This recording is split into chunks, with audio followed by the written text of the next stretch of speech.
So, with those being read, I'm gonna hand it off to you. I'll keep tracking every single bit, and as soon as we reach the point that we need to close it, you just yell at me, yeah? Okay, good luck. Handing it over to you. All right, thank you very much. Wait, I do hear myself now. I need that fixed. I don't want to hear myself. Technology. Okay, now I still hear myself. Or maybe it's just outside. It's fine. I guess I'll roll with it. So, thank you very much. We will be doing Pokémon Yellow. I'm here with Legend Eater, Retro, and Jim B with the Cubone. Before the run, I will set my options to fast attack speed, animations off, and battle style set. So I will count down. 3, 2, 1, start.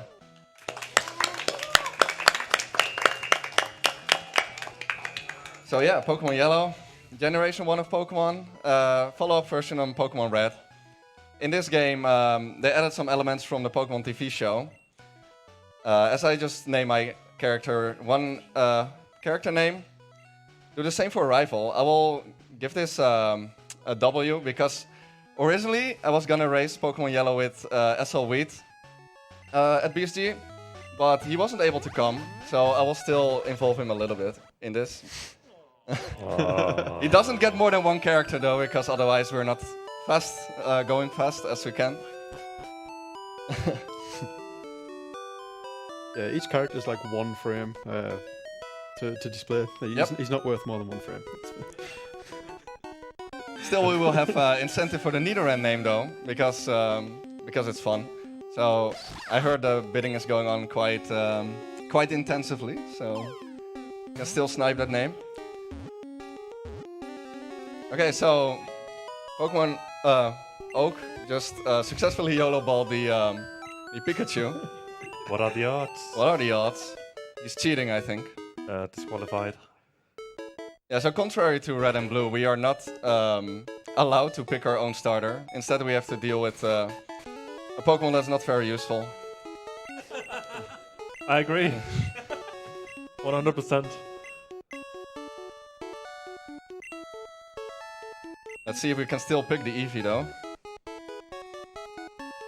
Oh no, I guess SL Wheat wants it. Ooh.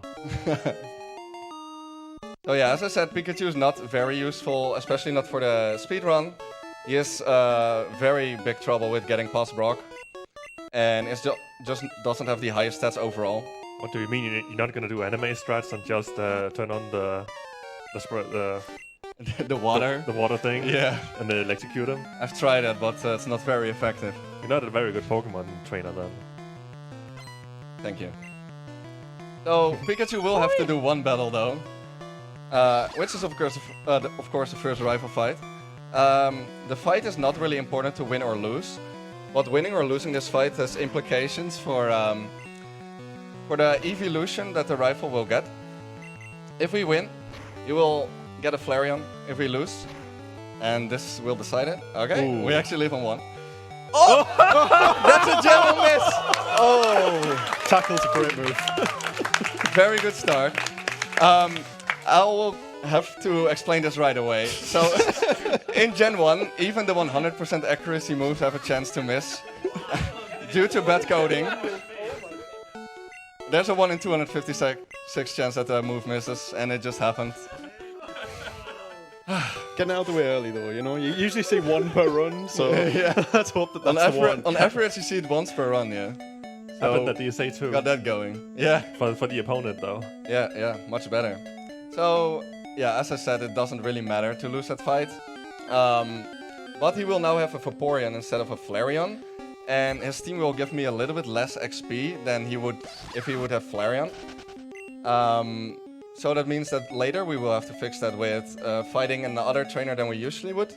That gives us a little bit more XP to fix the XP again. On average, it's about 10 seconds slower, so it's not the end of the world. We will have a Ninetales in his team now to compensate the fire type. And the Ninetales has quick attack, so that could be a little bit annoying sometimes when we fight him at low HP. But yeah. Very exciting start of the run. No, story stuff. You have to get a parcel for Professor Oak. Yeah. And then go back again. And then bond with Pikachu. It's like a rite of passage for every Pokemon run, kind of up the parcel run. It's the first 5 minutes. It's kind of exact same for every run. Just hoping for not too many encounters at Route 1. It's about 10% per tell to get an encounter. On average, you will get between 3 and 4. And we had only 1 so far, so that's fine. Mr. Streamer, why are you going behind Professor Oak? Very good question, very good question. So, in this game, the rifle walks extremely slow. And because the camera is now a bit up because we moved above Oak, he will have to walk a less amount of tells than if he would talk to Oak in front of him. So it's basically faster to just talk behind him, so the rifle walks less steps. But you're stuck now, Pikachu's blocking your path. Oh shit, I'm gonna fix this. Oops. Yeah, so if I hold B, I can just walk through Pikachu without bonking. Yeah, that's very convenient. So as I said, we will not be using Pikachu anymore after the first rifle fight.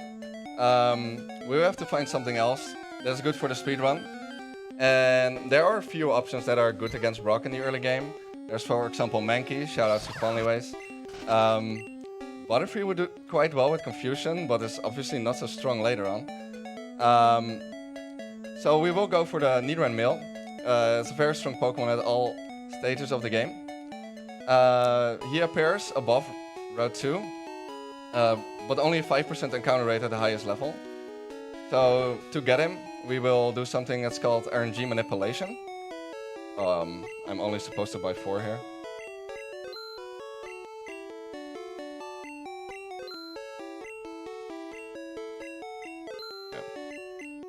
And the Paralyzed Heal is just for safety, right? Yeah, so if Nidoran would not get in the ball first try, I would have to weaken it with Pikachu, and then Pikachu could basically paralyze my own Nidoran. And that's the only reason why FD paralyze.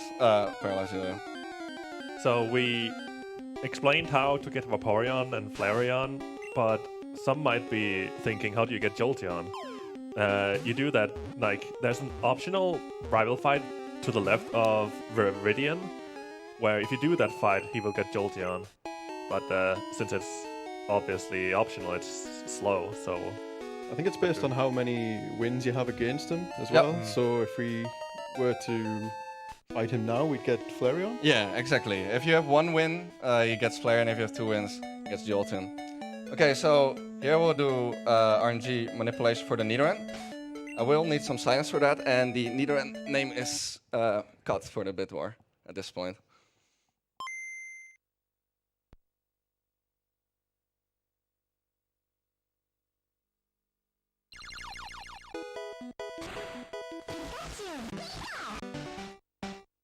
I can close the bidding. Yeah. Yep. Okay.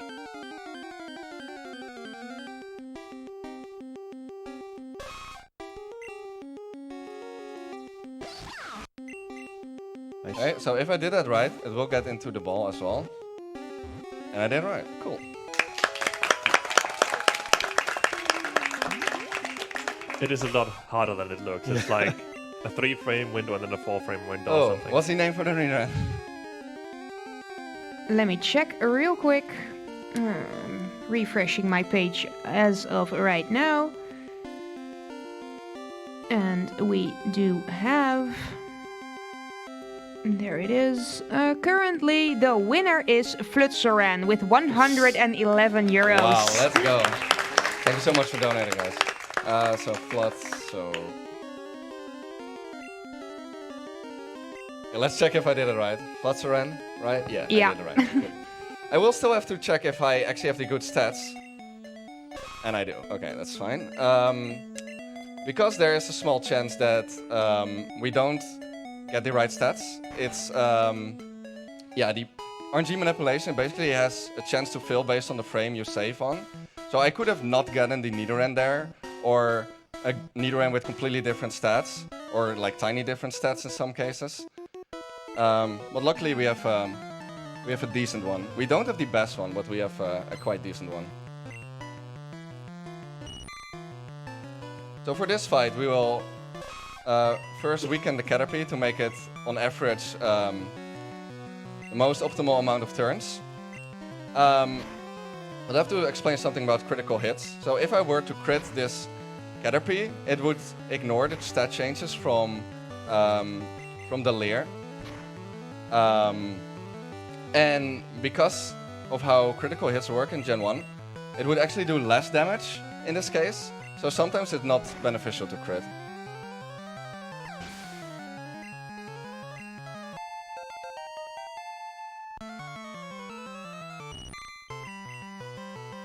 Critical hit chances are also incredibly high in Gen 1, because in Gen 1, the critical hit chances are based off the base speed of the Pokémon.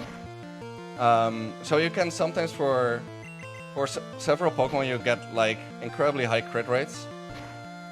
For example, we will meet a Dugtrio later in the run, and it has like 23% crit rate. It's incredible. Our Nidoran has about a 10% crit rate. I think it's 9 point something.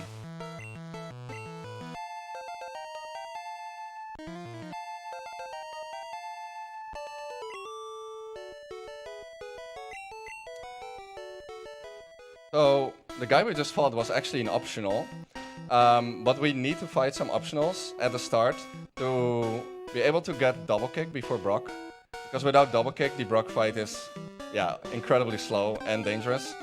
So we have to do it. And that's a Pidgey. We need a flyer later on, so I'm gonna try to catch this. Level 6 is not guaranteed to get in though. Level 4 would have been.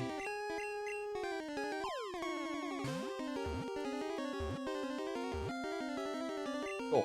Nice. That's very convenient. If I would not have seen a Pidgey here, I would have done a force manipulation for it, because encounter rate is also really high, so we combine it with manipulating no encounters into a Pidgey basically. But now we can just do the no encounters part. Yeah, the only difference for that is like 1 extra input, right? Yeah, exactly. So the way RNG manipulation works is basically you save and reset the game, and at that point also the RNG seed is reset to the same point every time. And then if I buffer my inputs, you will always land on the same frame, which should be the same RNG as well. So we can in some situations use that in our advantage. This Metapod I really hope it doesn't use Harden. Otherwise I have to keep using Leer. Because our Horn Attack PP is actually quite tight. He keeps using it. Nothing different from normal runs though. Okay, this is getting ridiculous. Use something else, doesn't matter what. Okay, thank you. Nice back to the anime. While you're fighting with the Metapod, do we have time for a few donations? Yep, Okay, for sure. perfect. First of all, from Hapkaine Name, €5 saying Luigi is banned for the Super Mario Galaxy run, and that obviously went to Mario. And then Wartap with €31 saying Flutshuran. And then Flutshuran supporter 123 with €10 saying Flutshuran it is. And those two guys just sniped the name, so yeah. Okay, so there will be force manipulation. I won't have to get the Pidgey, so we'll do a small alternative to that. So we don't get IGT.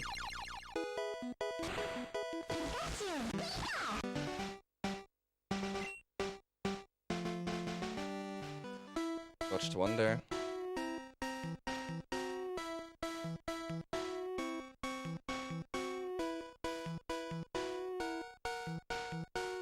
Okay. So right before this guy we would normally have gotten a Pidgey, but we don't need it anymore. It might look like he's just walking a path there, like, really easy, but you might notice a small lag frame, like as he's walking. He's actually pressing A at certain points throughout that manipulation just to make the frames kind of line up.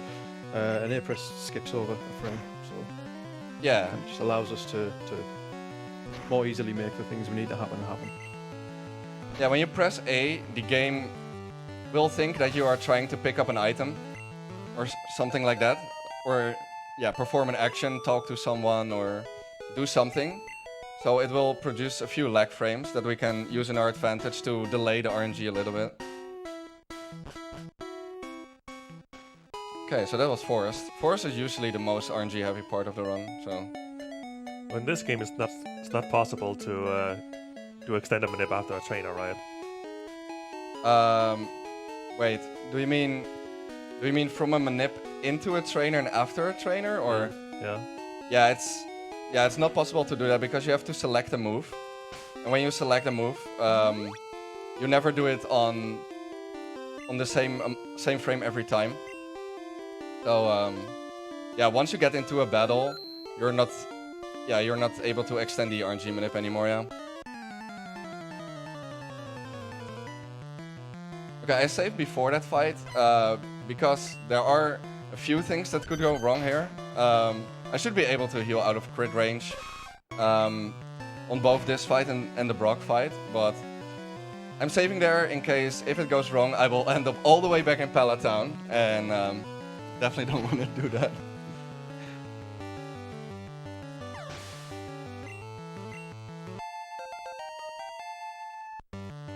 Okay, so after the sensor we will level to 12, which is where we get double kick. And then we're ready to fight Brock.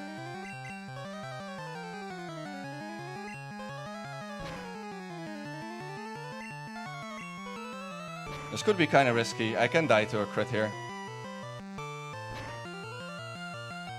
Okay. We'll even get the red bar jingle here. So what the red bar does is, so whenever you're on low HP, approximately below 20 HP, you will be in red bar and an alarming sound will start playing. And that sound has priority over some other jingles, as for example the level ups. So when you're in red bar and you level up, you will actually skip the entire jingle of you leveling up, and that saves quite a bit of time. Not as much as in red though, because in red you will also skip over the cries of enemy Pokemon getting into battle, which is not the case in yellow. But because it saves so much time in red, we would actually force to set it up in a lot of places. The time save is so much that you basically cannot go around it. But in yellow it's more like you take it as it comes. This Onyx can be quite annoying with Bind, because he's faster and he will not let us go once he uses Bind. We cannot move in between. Bite is actually really good, because he will like hit back the damage we do to him at double, but he cannot move while we are attacking him, so we can just take him out here. That was quite a good fight.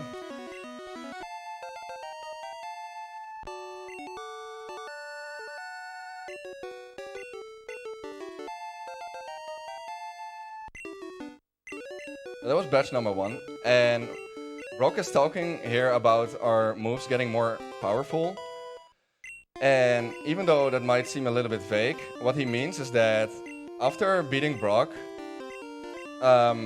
your attack will be boosted by 1.125, multiplied by 1.125 for all your Pokemon. It's basically part of the story that once you beat Brock, your Pokemon get a little bit stronger. But there's actually something in the code that if one of my other stats get modified, so for example, these Caterpies can use String Shot, which lowers my speed, and if that happens, the Bash Boot gets reapplied. So actually the Caterpies using String Shot on me would boost my attack by 1.125. And that will keep stacking until I level up or when I'm done with the fight.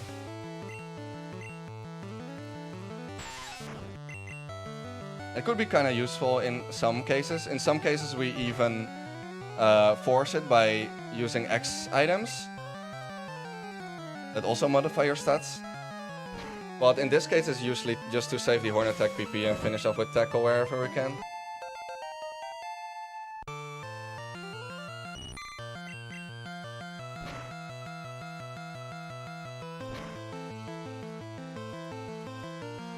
Cannot finish that off with tackle, unfortunately. So the badge boost was gone there. The reapplied badge boost was gone there after I leveled to level 14. If I would have still had it, then I could have killed the Caterpie with tackle. Yeah, there are certain fights later on as well where if we were to level up in the middle of a battle, say if we fought an extra trainer, where it would actually affect us because we need that badge boost just to be faster than certain Pokemon. Yeah. We might see that later. We probably won't. Hopefully not. Hopefully not, yeah. That would mean that I messed up my experience route. We have faith. Yeah. I'm quite low on horn attacks here, so I need to figure out something to save on. And luckily I can save it here because I crit. So I can tackle this.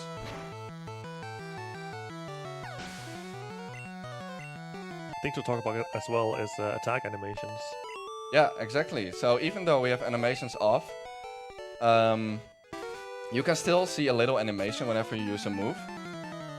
So whenever I use Horn Attack, you see a little flashing animation on the opponent. And whenever I use a move like Double Kick, it gives a little shake. And that little shake is about 0.9 seconds faster than the flash. So whenever we can, we prefer to finish off with a shake move rather than a flash move. That also applies to, even though the move is not very effective and you waste one extra text box, it'll still be faster, right? Yeah, exactly. So even when you would get an extra text box, you still use the shake move.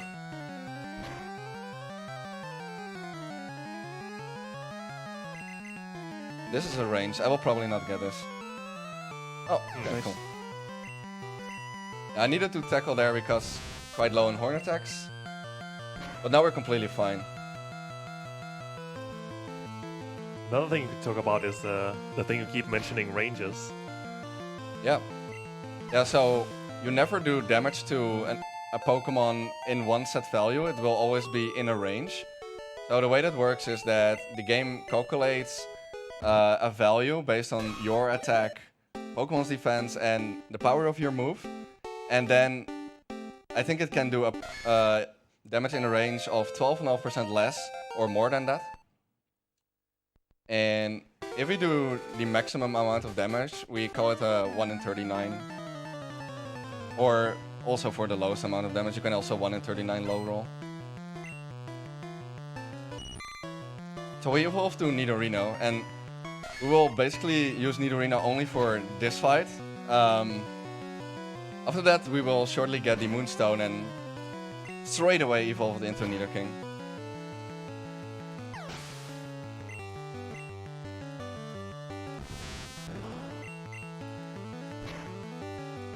So if there are any donations that came in, then it would be a good time to read them. Let me just have a quick look. We have one donation, a €5 donation from Daily Leaf saying, "Hello everyone, second time watching, first time viewer. I am donating to say that I love seeing all my favorite childhood games get destroyed, like the chemo destroyed my stage 6 cancer.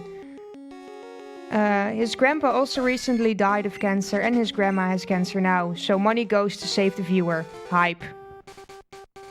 Alright, thank you, Daily. Okay, so we will shortly arrive at Mount Moon. And that's where I will do the last RNG manipulation of the run. So Moon is a very long stretch of spots where you can get encounters. So we will try to manipulate that. But first, we have to get rid of Pikachu, and he's very sad. We are Yeah. not. So the thing is, if you would still have Pikachu in your party, it can trigger cutscenes during the game, and obviously that's slower. So we have to get rid of it.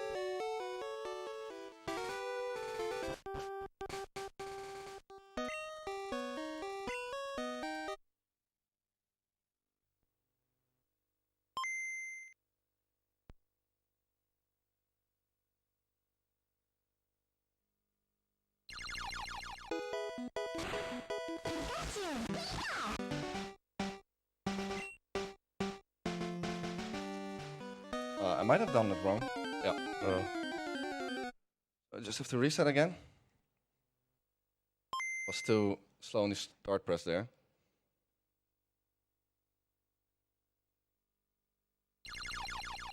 Do we have a moment for me to talk about who we are and what we do? Oh, sure. Yeah? Okay. We are the Benelux Speedrunner Gathering. We organize bi-monthly gatherings in the Benelux for speedrunners. We're currently streaming our annual event live from Hotel Asteria in Venray, the Netherlands. We are raising money for the Dutch Cancer Society, which is a nationwide organization committed to fight cancer while aiming for more cure and a higher quality of life for those already battling the disease. All of your donations will go to the Dutch Cancer Society.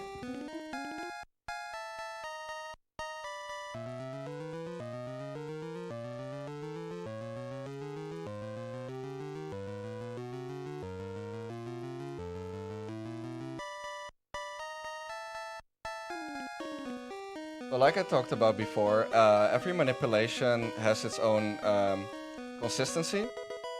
And this manipulation is actually extremely consistent. It works on 97% of the frames, which a guy in the community called Stringflow worked extremely hard on, because it's incredibly hard in an area like this to get a manipulation that consistent. Shoutouts to him. He does a lot of work for the community. Yeah, there's a lot of programming gone into making sure we see no Zubats here. Yeah, you have to check a lot of different paths. It's extremely hard. Okay, and we didn't get IGT'd. Didn't expect to, but luckily we actually didn't. So now that we have the Moonstone, we will immediately evolve it to Nidoking. It's one of the reasons why Nidoking is so good for Pokémon Yellow, or like the Nidoran male evolution line, because at level 16 you're already a tier 3 Pokémon, whereas most Pokémon you're fighting are still in their first stage. So Nidoking has a pretty good time getting quite quick through these fights.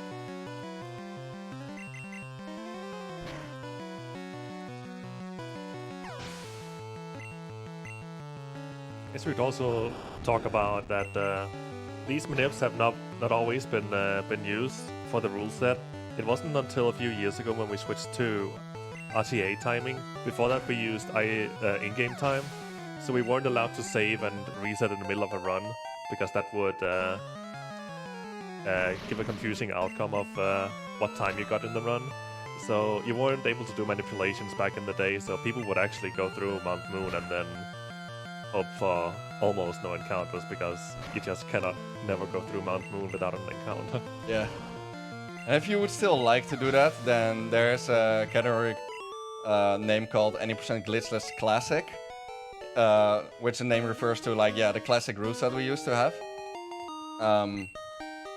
Yeah, and then you can still do it without RNG manipulations, or like without hard reset. Get an encounter here. Encounter rate in Moon is only 4%. So usually you don't see an encounter here, but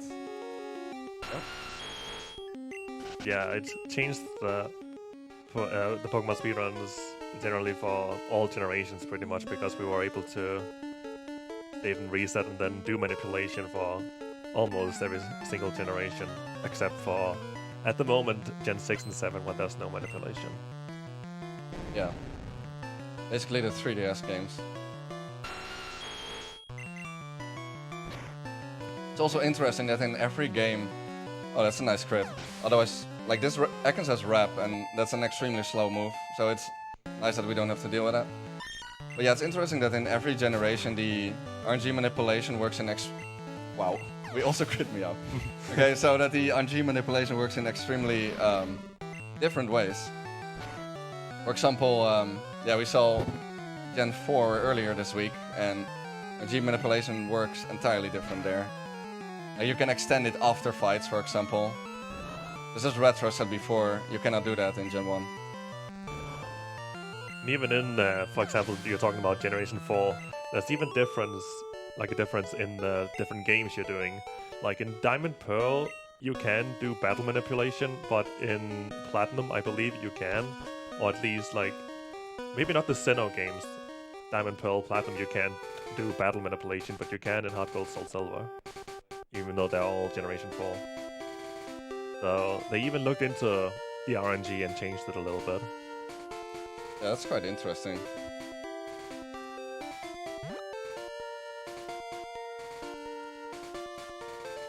Okay, so the early part of the game is over. It's always a nice milestone. So I go ahead and pick up the rare candy here real quick. And after that we will shortly see a familiar face.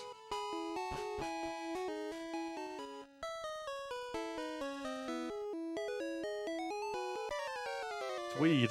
Yeah, hey look, it's W.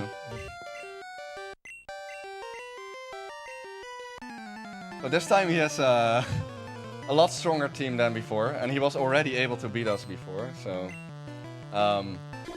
yeah, in most Pokemon games, the second rival fight is actually quite annoying or scary.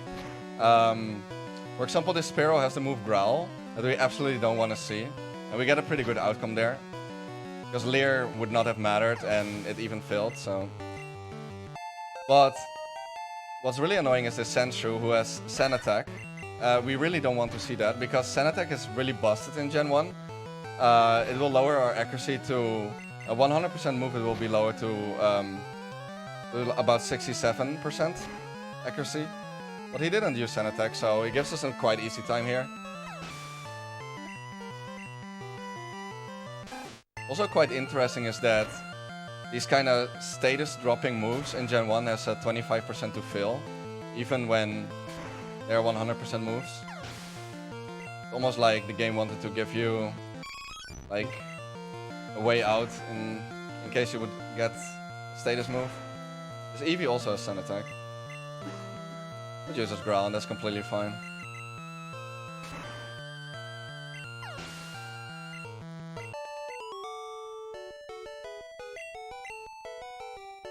There's also a little thing you're doing that some people might not even notice, but something that actually saves a lot of time throughout the run, is that you do a technique called buffering moves, where you can start holding buttons in the middle of a jingle, and then it'll automatically, for example, open the fighting menu, or it'll skip the window with the stats for whenever you level up, so you can skip that window completely and save a few frames.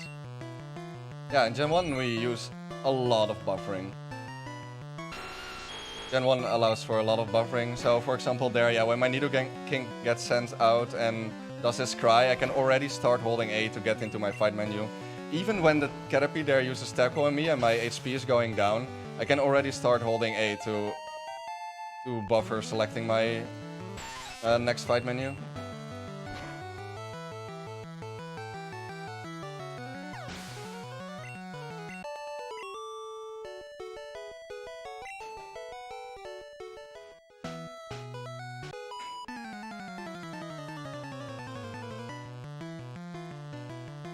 So very soon we will be hitting level 21 on Nidoking, and we have 2 candies right now.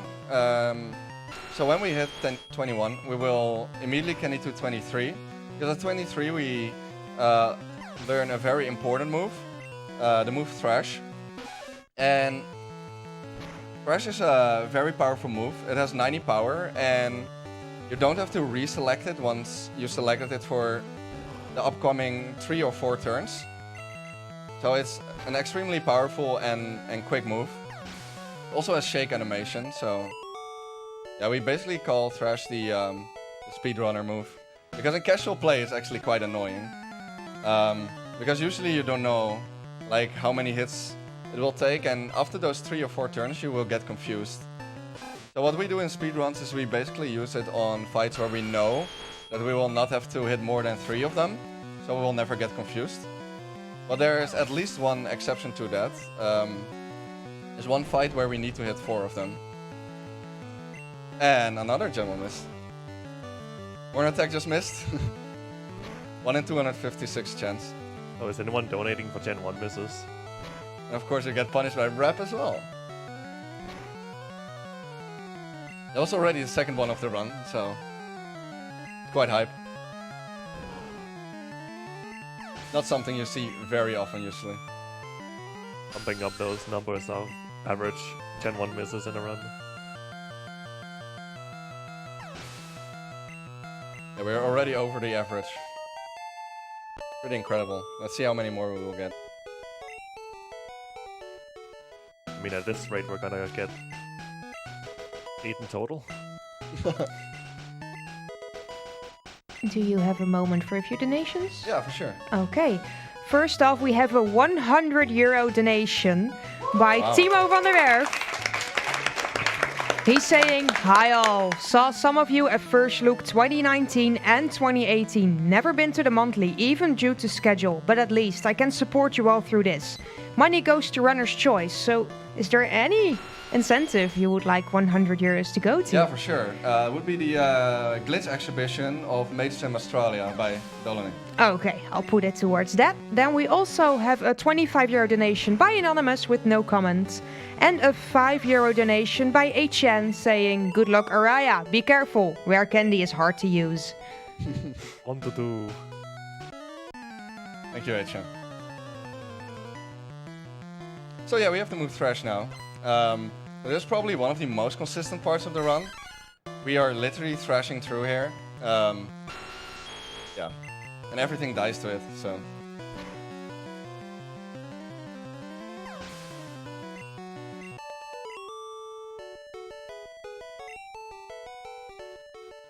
So here, a very nice guy who actually gives us a nugget. Comes in very handy later. Oh wait, what? It's part of Team Rocket. He's Join. trying to bribe us. You should join. He's asking you nicely. Let's battle him for it. If he wins, we will join. I promise.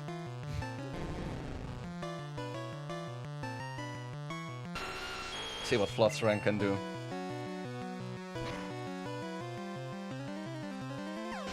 Don't think he stands a chance. Thresh too overpowered here. All these tiny, low-level Pokemon against a big Nidoking.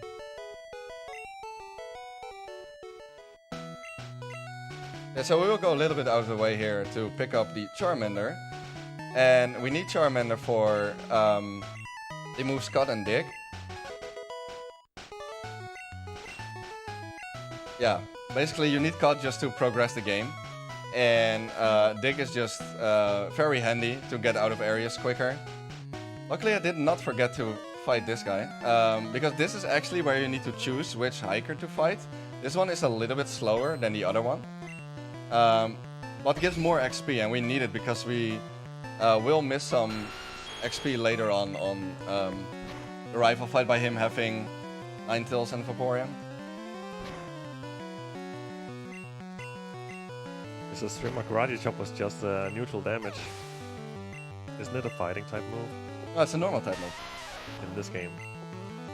Yeah, did they change it later? Pretty sure they did. It could be, could be. I would not know.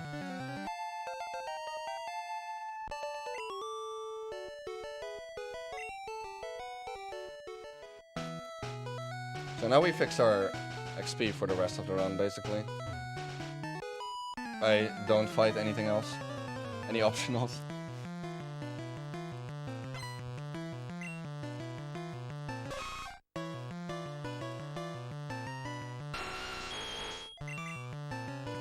The other hiker would have had only one Onyx. And potentially the Onyx could be slower, only in the case if he would use Bind on us and actually hits us for 5 turns with it. But on average that fight is a little bit faster.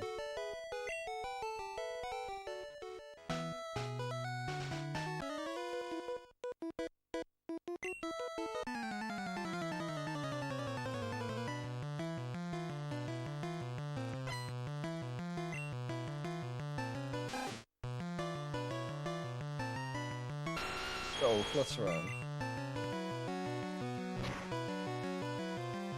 How are you finding the text boxes with the extra frames? Extra characters? Oh yeah, yeah. It's always a little bit weird to play with a long name like this because yeah, obviously we always name our Nidoran just one character, usually A. So yeah, the timing feels like always quite a bit off when you see like an entire name displaying here. It's a little bit weird, but we've done it before, so it will be. Like I'm already getting a little bit used to it. Not entirely though.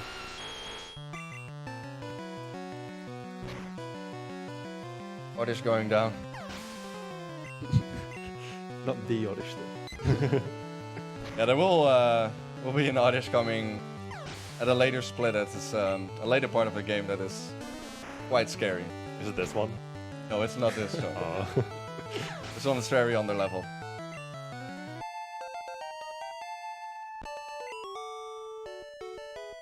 But yeah, there are a lot of mandatory fights here, but we're done with them. It's actually quite nice that we get the XP because we will fight Misty very shortly. And we actually need to be level 25. Or it's actually very preferred to be level 25 for that fight. This is one of the places where there's a cutscene with Pikachu, right? Yeah, yeah. If we would still have had Pikachu in our team, there would be a little cutscene here. I guess it's like Pikachu playing with Bill or something because it thinks it's a Pokemon. No, it's gonna run over to him and be like, what face? Yeah. Guess we get some applause there for saving Bill.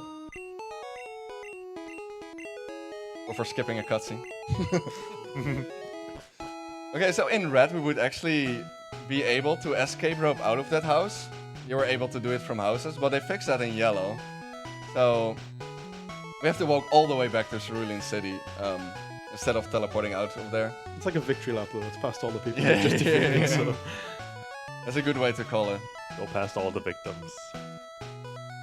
We've beaten all of them. And they're standing there, hopeless, defeated.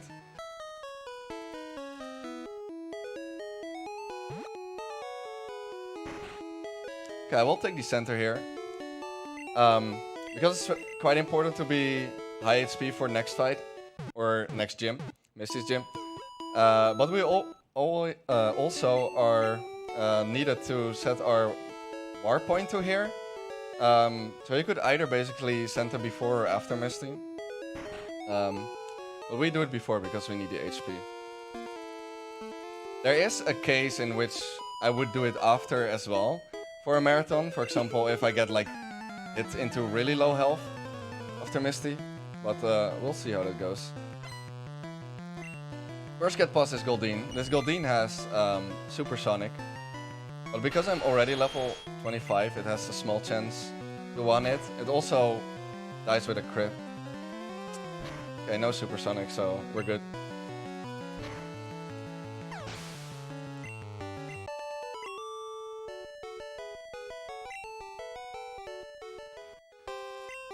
I will say for this fight, this fight is quite scary.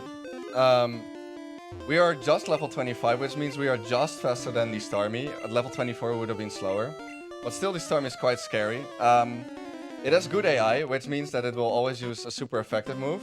Although it can also use X-Defend. But yeah, it has the move Bubble Beam. It has a very high crit rate and can also speedfall us. Which would be really scary. And if it uses X-Defend, then we cannot kill it in 2 turns anymore. So there are plenty of things that can go wrong here. A lot of runs die here. Yeah, a lot of runs die here. This is the first like big run killer. That's nice. Bubble Beam. Not so nice. Hoping for no speedfall. Okay, cool. No speedfall, no crit, so we're completely fine.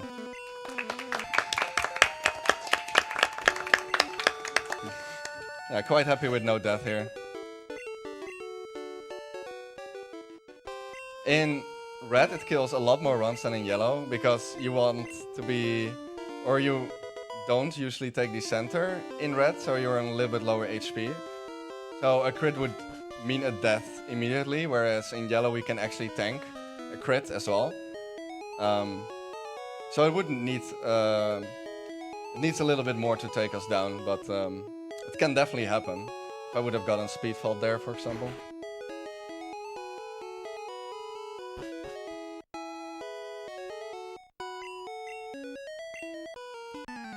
And now we have to fight his rocket standing here.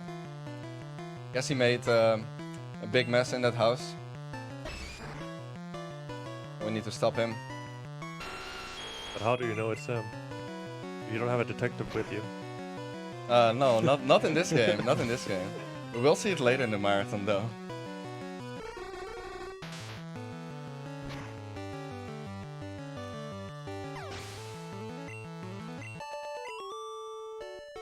I would like to see Detective Nidoking though. Detective Nidoking, yeah. Nidoking jumping around. Look what happened here. So yeah, after we beat him, we get TM28, which is Tombstone. I mean Dick. And that's very useful. That's a very useful move. What is weird about this though is that even though Nidoking is a ground type, he cannot learn the move Dig.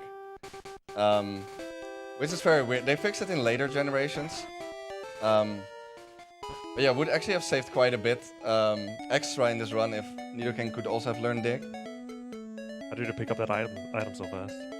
Yeah, that's also quite interesting. So there's a hidden full restore item there that usually plays a long jingle when you pick it up. Nice, nice. But because the music of the underground starts playing at the same time, it gives priority to that and it skips the jingle for the full restore. Okay, so I have to YOLO some tells here, and I get 2 encounters. Wow, It's about 66% to get no encounters at all. Hey, it's an Abra, that's quite rare. nice Abra manip. But we get 2 of them. Do we have a second? Yeah, for sure. I've got another donation from Timo. This time 173 euros. Unbelievable. His Very donation is stating, "Hi all, Timo again. Needed to round the number up a bit. Also, any plans to be at First Look this year or no?" Well, the answer to that is I cannot disclose any information.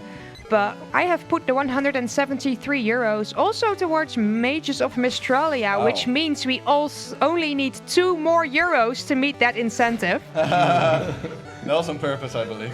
I think it was. And we've also have a 15 euro donation from Tristan Kohle saying first time donator and watcher. Trying to watch as much as I can between work this week. Keep up the good work. So thank you both for the donations.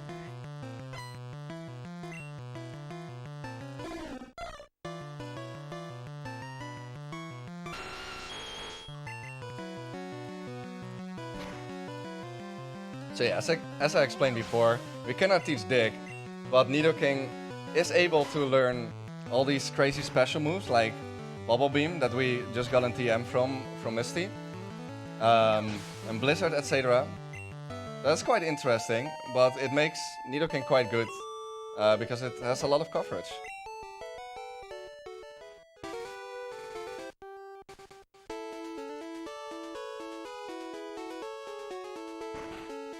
Doing a little bit of shopping here. Sell some items. Luckily I have quite some potions left. Selling the Paralyze Heal again because we didn't end up needing it, fortunately.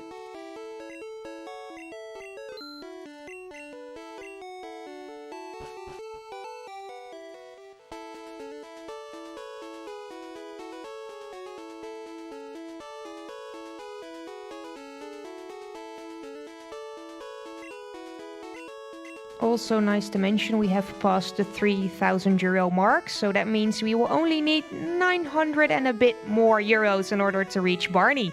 So keep up the good work by donating, guys. That's great.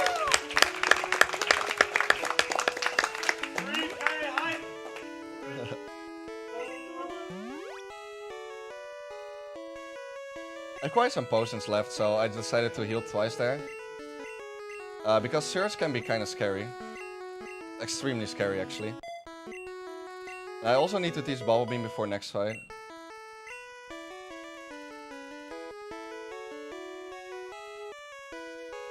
But yeah, even if I'm full health, Surge can still kill us. He's a quite scary moveset. So he has Thunderbolt, which would do absolutely nothing to us because we're a ground type, so that's the best thing he can use. But he also has Growl, which makes us which makes him sometimes a 4-shot, which is quite scary when you're using Thrash. And then he has Mega Punch and Mega Kick, which do a lot of damage. But they can miss, so. We see our rival again here. This time he is quite a similar team as before, but we have some better moves now, so he's not quite a problem as before.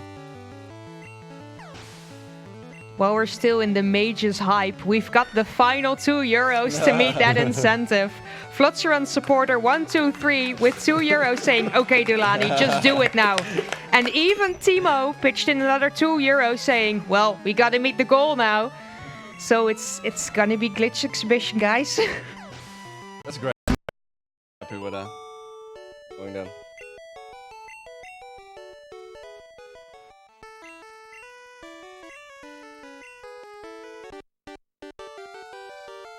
Okay, so now we've done that, we have to pick up the HM for cut.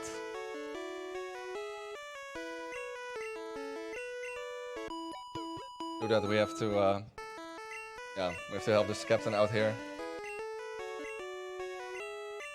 As a kid, I always thought it was kind of weird.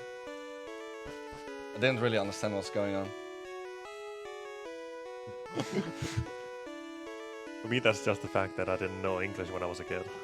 Yeah, that definitely played a role. What does this rub mean?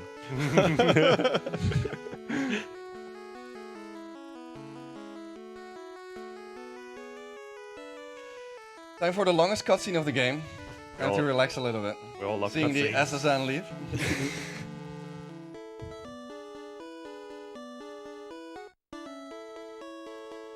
Can you go check what's under the truck to the right? Might be a Mew. Nah, I don't think so. This is a glitchless, unfortunately. Cannot do it. What do you mean? You just need to use strength on the truck and then it appears. It's not a glitch. That's actually a good point. That's a good point.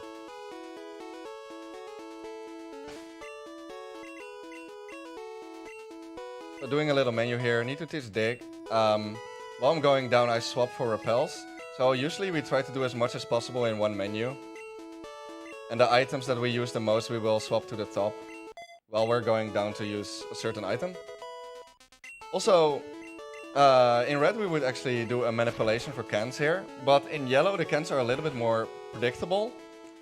Only 8 out of the 15 it is, I think, can be the first can. And then we have at least a 50%, so this is 50% to be right. And it is. Nice. Cool. So that was a 50-50 to be right, basically. But some are a better chance. So we have to think, right? Like when you do a manipulation for something, it sounds quite easy, and like useful. But in some cases, so when you save and reset, it also loses 20 seconds. So you always have to think, like, is it worth like trying to go for a manipulation, or would you save more time on efforts by not doing it? And in yellow cans, that is the case. Like on average, you will not lose 20 seconds to those cans. Yeah, X-Speed is great, so he wastes a turn with that. He's already faster, so that's a good roll. And Thunderbolt, wow. Yeah, that was an incredibly good fight.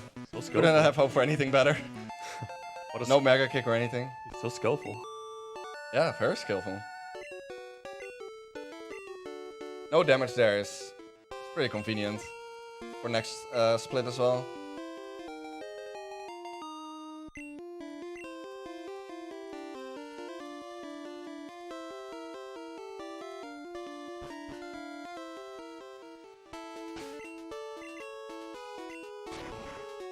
Okay, now that we've done that, we have to listen to a quite long talk.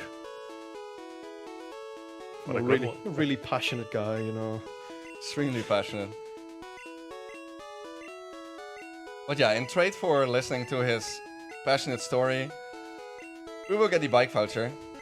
So it's worth it. Getting the bike will definitely make up for all that time loss of listening to him. So yeah, another comparison with Red. We could have digged out from that house in Red and get back to Cerulean. But we cannot do that in yellow. But luckily there's the Diglett cave nearby. So we can just walk here. And still dig out. In later generations you would just get like to the entrance of the tunnel again. But luckily here we can just go to our last war point. Pick up the bike.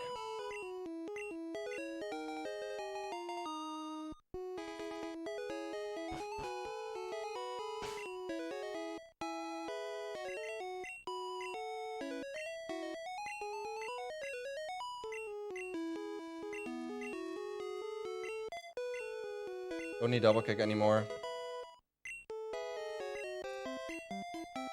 Okay, and the next fight coming up is actually the fight I referred to earlier, where we absolutely need to hit 4-turn trash.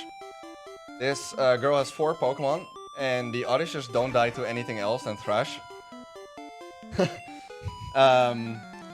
So yeah, we need to hope for the 4-turn trash instead of the 3-turn. It's a 50-50 to get the 4-turn. What others to press it? And no, I don't trust the others. And if we don't get it, then we can have still a 50-50 to hit through confusion. So it's about a 75% to not hurt myself here. And otherwise we're quite high HP, so it's not the end of the world. But the Bellsprout has some annoying moves like Sleep Powder and Wrap. So. He's there. He's right. Okay, we got 4-turn. Nice. Yeah. So that's only 50%, so... Yeah, applause for Flutsrun. I've been quite lucky in marathons with that. But ESA also hit the 4-turn there. Or actually Echo hit it.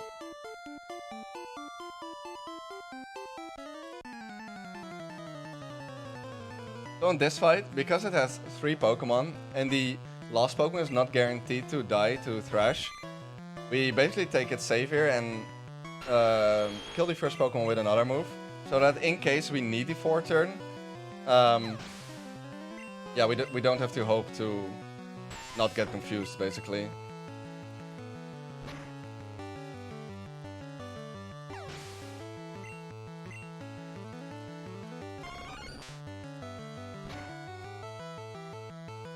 Yeah, we got the range anyway, so it's fine.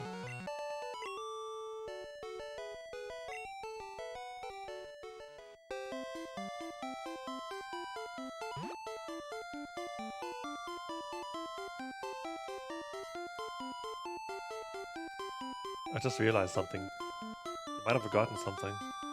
Oh, wait. Didn't I bring actually Flash. forgot Flash. Oh no. Now I can't see anything. How are you gonna get through? I guess just pray and see if we get the right way. You've done it enough times now, surely. Yeah. Yeah, obviously we don't get Flash there. There's still something you can see. In Gen 2 it's actually worse, where it's like completely dark. But also there you wouldn't get Flash and just go off the sound cues. Like you would like basically hear where you bonk and change your direction based on that. But here in Gen 1 we can still see the walls. And that's basically our cue to get through this as fast as possible.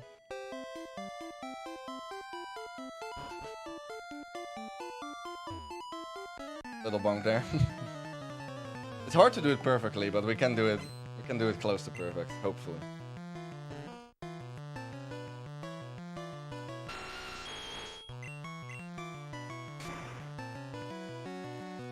In the meantime, I've got a little quiz donation for you if you have the time. Yeah, sure. Okay. HN donates €5 saying, let's go for the 4K. Guys, a little quiz. Can you give us the name of Jigglypuff, but in French? We actually know him. I'll give you guys the honor. I forgot. You forgotten? This is the Oddish, by the way. Yeah, oh yeah, this is the Oddish. This is the Oddish. That is a coin flip to die. And it has some annoying moves. But luckily it died, so we don't have to deal with that either. You remember, right? The what was it? Jigglypuff? Jim, do you remember? I do remember, if you don't. But What does it start with? the R. Oh, like Rondodo? Yeah, Yeah. Rondoodoo. Rondoodoo. Rondoodoo. Quite funny name. That's the only one I remember, because at ESA Winter 19, Link Boss and Etienne gave me like a full lesson on how to like. Oh, word. I was not focused. I had an optional here. That actually never happens. There are like loads of Yeah, options. glad for that. Oh, He's already dodged like 2 or Big 3 oof. optionals so far. Like Yeah. there's so many like dotted around that you don't even realize that he's missing. So luckily this one doesn't matter that much because it doesn't hurt the experience route too much. We use Kenny's kind of a place to eliminate this.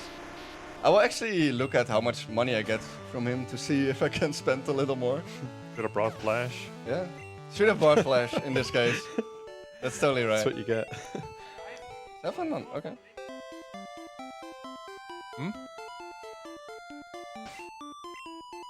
Bonjour. But as I was saying, Bonsoir. Link Boss and Etienne gave me a full like 1 hour lesson of well, the names of all the 151 Pokemon in French, and the only one I remember is Hondotu. And, yeah. and I think it's Geodude's name in French. That's Pikachu or something. What? I have no idea. I only know the Rondoudou because from the French Red tournament. Like they didn't even translate the Jigglypuff name. It just said like straight Rondoudou. And we had to ask, didn't we? Yeah. They asked us like, oh, how many of those did you hit? It's like, well, I don't know.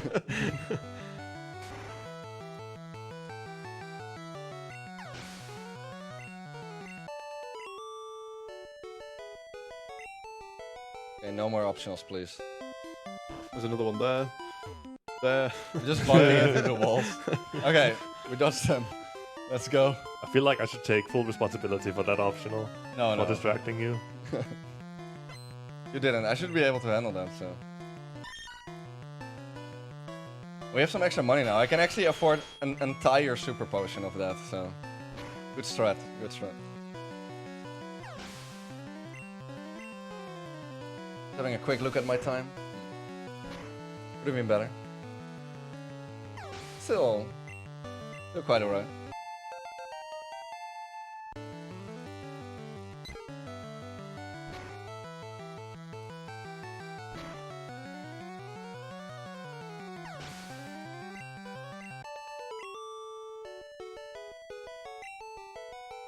Okay, so we got through Rock Tunnel without Flash. Let's go. Need to pick up the Max Ether here. So there's actually something I want to explain about items, because in Gen 1 you can have a maximum of 20 items in your bag, and we will actually use that to our advantage as much as possible in this run, because whenever you beat a gym leader it will try to give you a TM and does like a little story about why it gives you that TM, and when your bag is full it will not be able to do that, and saves quite a bit of time. So we will, for every gym from now on, we will be at 20 items in our bag, just to avoid that. We actually save a little bit of time without that from Misty as well. She doesn't even give any explanation as to what TM 11 is. Yeah, Misty has a quite fast TM donation. Here's TM 11. Bye. Okay, there's an elixir in the middle of this underground.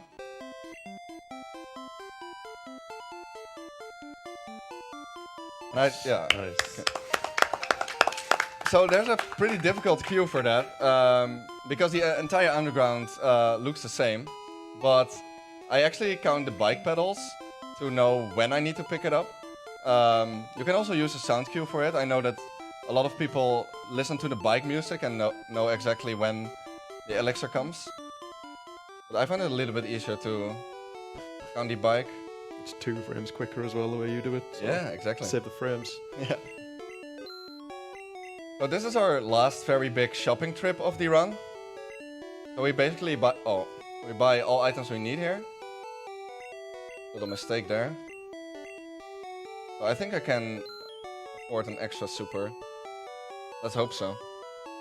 Would be quite awkward if I end up with not enough money at the end, but I'm pretty sure I can. Ica gave me like 730. And what's worth to mention is that when you were doing the first bit of shopping, you were looking at the NPC. Yeah. Walking over there to make sure that she wouldn't block your path on the way back.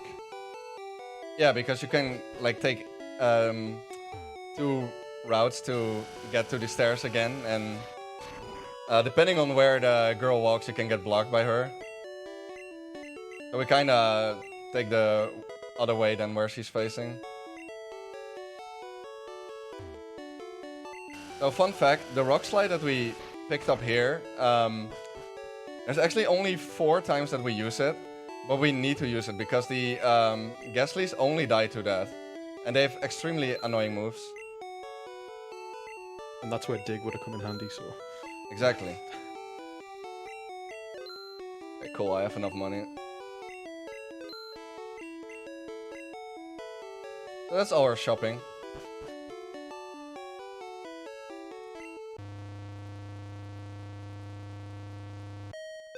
I just realized something.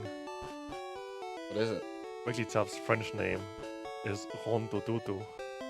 Really? It's just like adding the extra do? And Igglybuff is Rondu. Oh. That's cute. No, it's not. I actually think Igglybuff's French name is Todoudou. I'm not entirely sure though. Some lesson on French names. Wartap doesn't approve, so it's wrong. Don't listen to me. Because this is a very big menu, we need to use quite some items, and we swap around the ones that we need to use a lot later. Use rock slide here.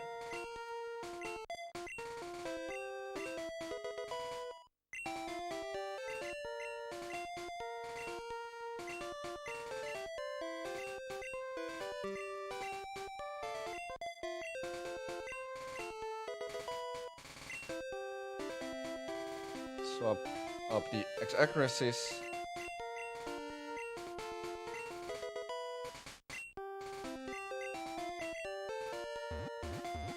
Okay, so yeah, something interesting to talk about is X items. X items is something you see in basically any Pokemon speedrun. It's a very useful way to boost up your stats and sweep fights with the main Pokemon that you have. But what's especially interesting in Gen 1 is the X accuracy, because it's pretty broken. X accuracy entirely skips the accuracy check for the fight that you use it on. And as you saw, we just topped the move Horn Drill, and that's a one-hit KO move that's only 30% to hit. But after the X accuracy, it will just always hit. And the other requirement is that we need to be faster than the Pokemon we use it on. But yeah, it's an extremely broken combination in Gen 1 that we use to sweep some fights with. X accuracy even takes away Gen 1 misses. Yeah. Pretty handy too. So we won't see a Gen 1 miss here at least.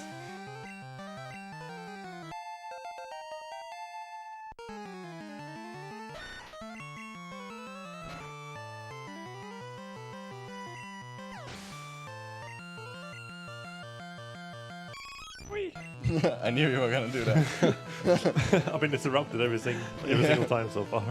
Oh, I missed it on the SSN, I think.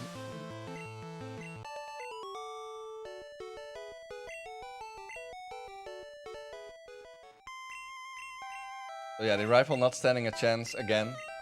It will get a lot more... We will get a lot stronger later in the run. But we will get to that. It's also kind of impressive how he is all the time a step ahead of us, but then with like 5 Pokemon of pretty high level, it's The true speedrunner. true speedrunning. But I think he's cheating personally.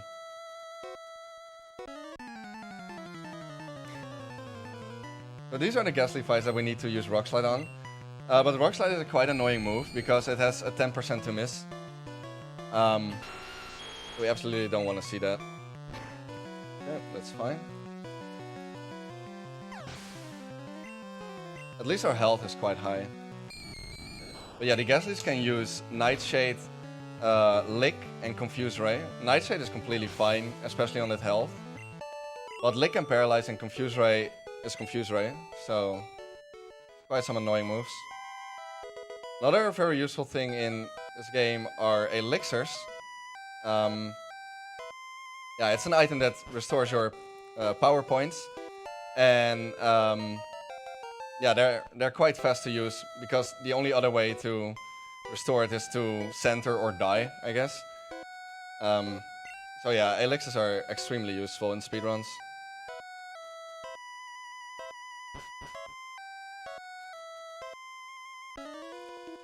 Two more gas leaks to go.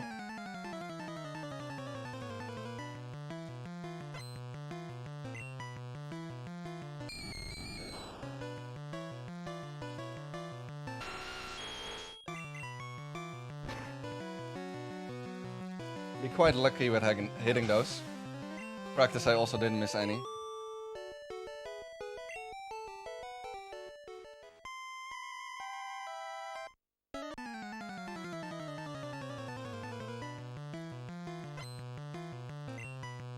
One more. Can do it, Flutzerin.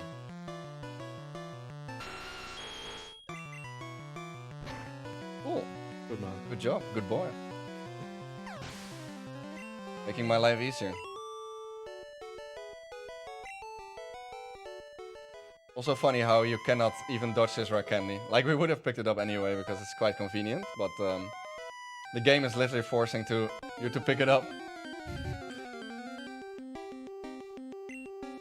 Mr. Streamer, are you about to do a glitch? Wait. Oh. I tried to dodge it, but clicked it anyway. Oopsie, I used an item. No, but yeah, it's quite a controversial thing, indeed, where we are able to use the Pokédoll, an item that is used to mark a battle as a victory, to get past the ghost. Like, we think that the game wants you to go through the game corner, but we cannot know. Maybe the game wants you to either do that or use the Pokédoll to beat that fight. We don't know. Of course, we use the fastest option. In the classic version of the game that Araya mentioned earlier, they do actually go through the game corner. The Pokédoll is banned in that. So. Yep, matching the Japanese rule set there.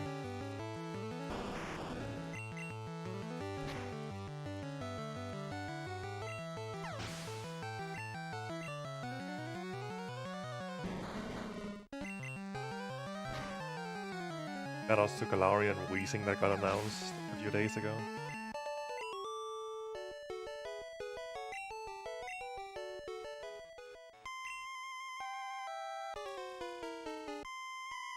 Alright. Time to get the Poké Flute.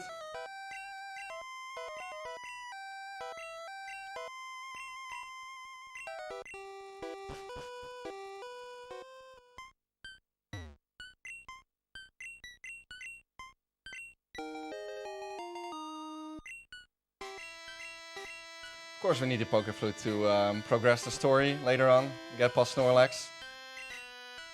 So basically from this point, we could choose to either go left to the Safari Zone or right to Silphco. But if we go to Safari Zone first, there are actually encounters there that cannot be repelled away because they are higher level than the Nidoking. So we do the Silphco first to get a few more extra levels before we go to Safari Zone. Also, I just centered there because it's quite useful to get the Horn Drills back. And we need a war point anyway, because we will be returning to that spot quite a bit. Stay hydrated. Yeah.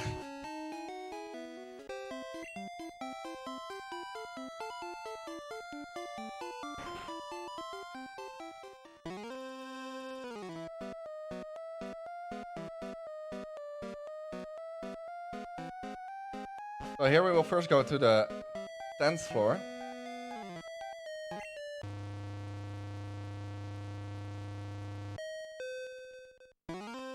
Oh, okay. Which is actually an optional fight that we will do here.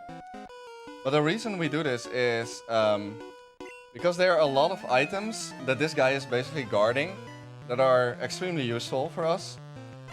It's TM26, Earthquake. That is a very powerful move for Nidoking. There's a Rakendi, and there's also a Carbos that we actually also need.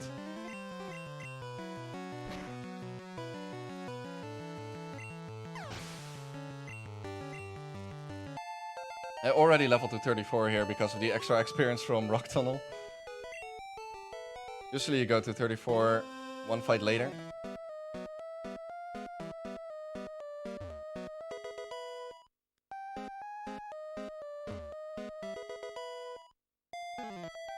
We pick them up in this order because it's a little bit more convenient for the menu.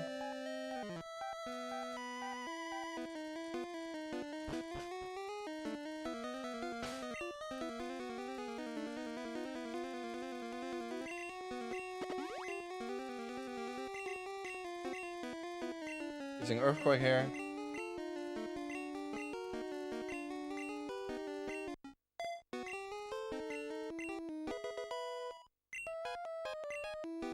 So we have 2 rare candies right now, and after the next fight, I will be using those to get 36, and together, while being level 36 and having used the carbos, I am just faster than the upcoming rivals Kadabra.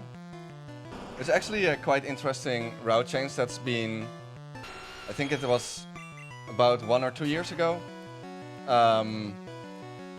Like previously we had to XP on that fight, but now we are a little bit higher level here, but lower level at the end of the game. So it actually made the late game a lot more risky than the yellow late game already is, because yellow late game is extremely risky.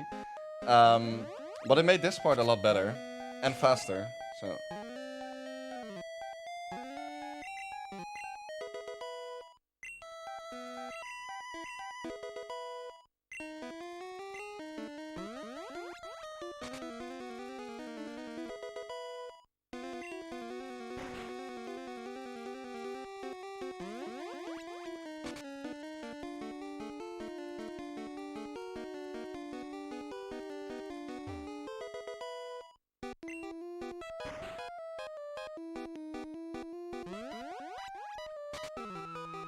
So I take 1 step up there. The reason for that is if I would have been 1 step lower, then the rifle would have to walk all the way around me after this fight, and that's extremely slow. So we basically just gave him some room here to move if we win. There's actually a small chance this fight could go badly because he has a Ninetales, and we're speed tied with his Ninetales. And if it uses Ember Burn, then it's actually quite bad. Because Burn also cuts your attack.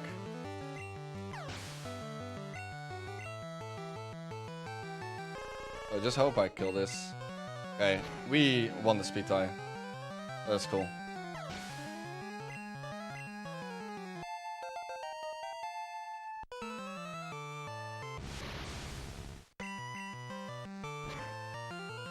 Also, 1 horn drill. You have only 4 horn drills for this fight because we used the other one on Machoke. And it's the best to use that Earthquake on Kadabra because it doesn't produce any text boxes.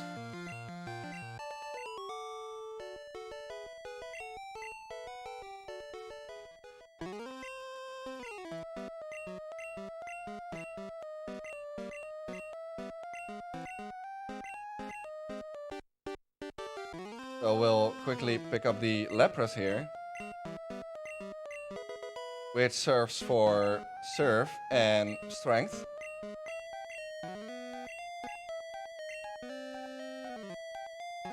And you could also use Squirtle for Surf and Strength. In Vermilion you could basically on the way also pick up a Squirtle.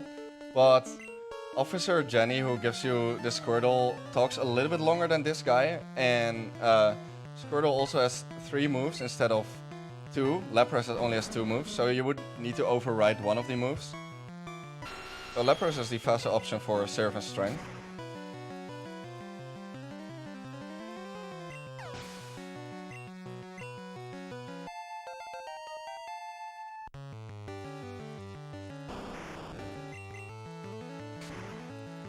And this fight is extremely straightforward. They all died to Earthquake.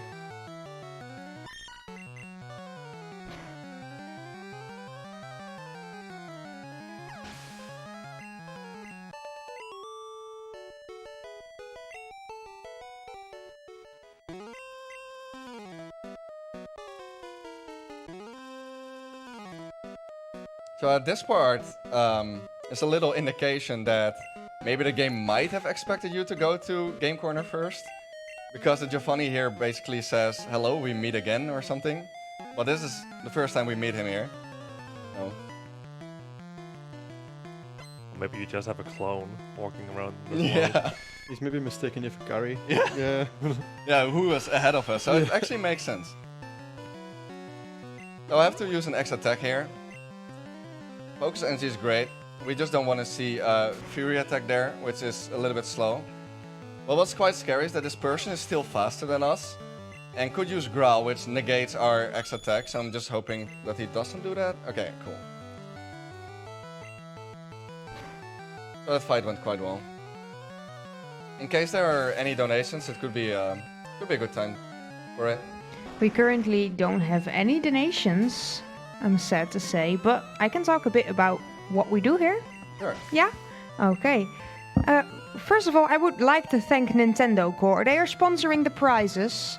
Nintendo Core is an online store that sells Nintendo goodies and all sorts of other merch. Be sure to check them out at nintendocore.org. And besides that, we also really want to thank the ESA for supporting the event and for allowing us to stream on their channel. And as far as I'm aware, they've also provided some of the headsets and cameras and stuff we're using, so big shout out to ESA.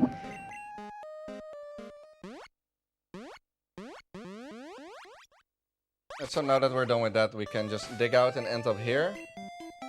It's very convenient because next stop is Snorlax and then Safari Zone. Have to do a little menu here. I believe I don't have to heal. I have to elixir though. Yeah, and I don't have to heal. Almost forgot that elixir.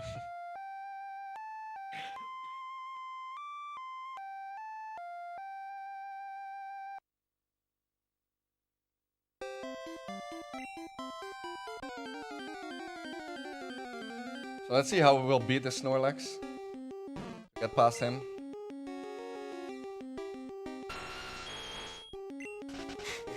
We actually just run away and then he disappeared, so... Close one. Thank you, thank you. Very complicated fight. There's a hidden or candy here in the grass. We usually use visual cues for those to pick up.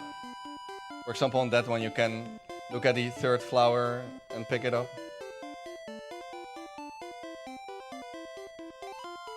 Here I really don't have to do anything, it's just hands-free. Luckily I grabbed my controller back in time.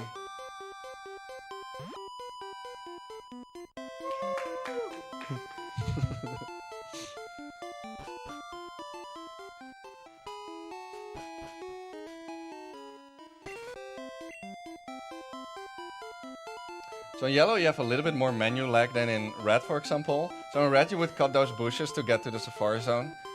But in yellow that's a little bit slower than biking all the way around here. We have to do that.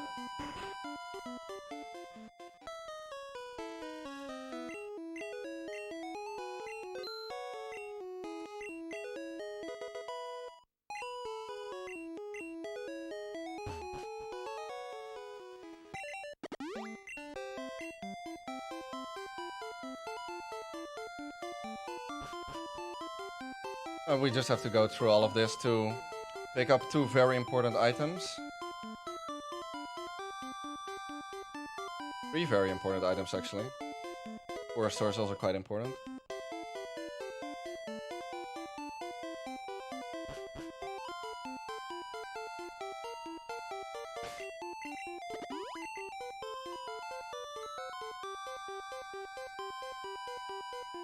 I don't think we mentioned the way repels work in this game, since it's Yeah. different from other games. Yeah, exactly. So of course the repels serve for not encountering Pokemon, at least if they are lower level than you. But in most games, that's a very weird pickup. But in most games, you cannot basically use a repel when a repel is still running. But in Gen 1 you can, and we actually use that to our advantage by skipping the repel wear out text box by using one before the previous one ends. And from this point, you can basically do the gyms in any order that we like. As long as we do Koga before Blaine, because that unlocks Surf for us. But we actually decide to do Sabrina first, which might be counterintuitive, but Sabrina actually has a 0 chance to kill us and gives us some useful experience for the next fights.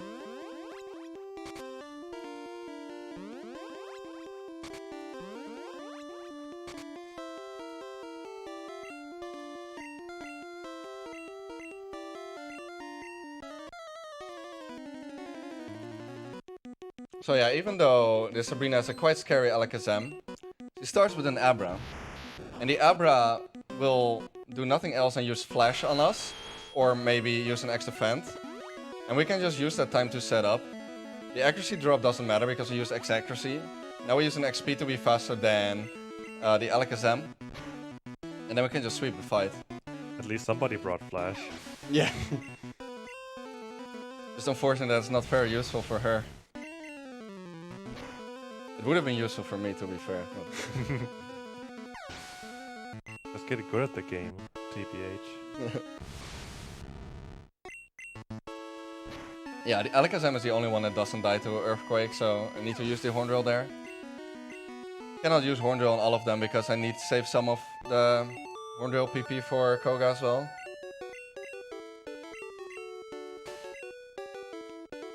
And so here's an example of her trying to give me a TM, but she can't. That's a lot faster. It's also faster to dig out from this teleporter because it gives you the teleporter animation instead of the normal dig animation, somehow.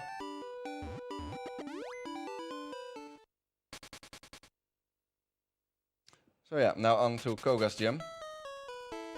Biking or walking to this gym is very close in terms of speed. But walking is a tiny bit faster, or at least, at the very least it's the same. So we don't have to bike there.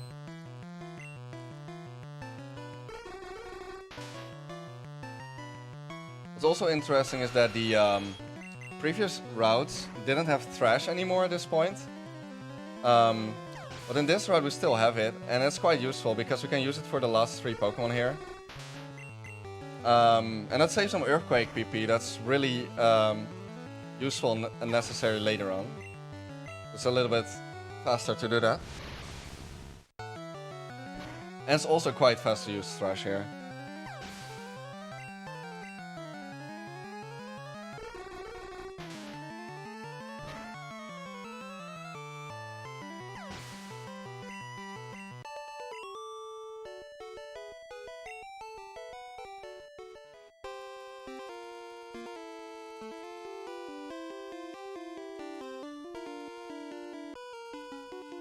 Okay, so this guy has an Hypno, and his Hypno doesn't die unless I crit. Not a big deal, but he could use Confusion, which could force me to heal, and can also confuse me or crit me, so it's basically the only thing I don't want to see.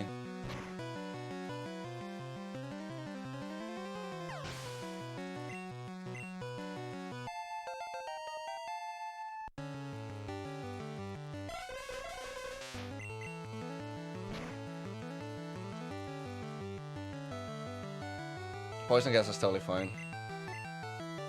One of the perks of being a poison type.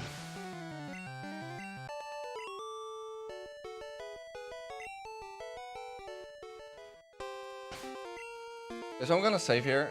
Koga is not that scary, but there's definitely a way that I can die here. It's very unlikely though. But generally, Koga is quite annoying because his first Pokemon has Sleep Powder.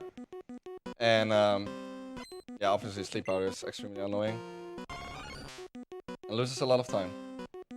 Yeah, you did a practice run earlier and it was like, it was just a loop. Yeah. Sleep flute, sleep flute. Yeah, it was like 5 times. Okay, luckily he goes for Psychic, which means that we can just take him out first before we set up our other X item.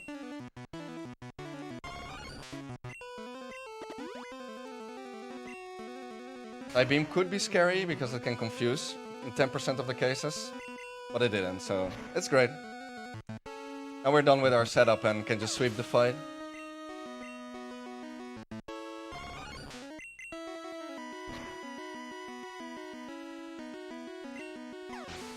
Yeah, so no big difficulties so far.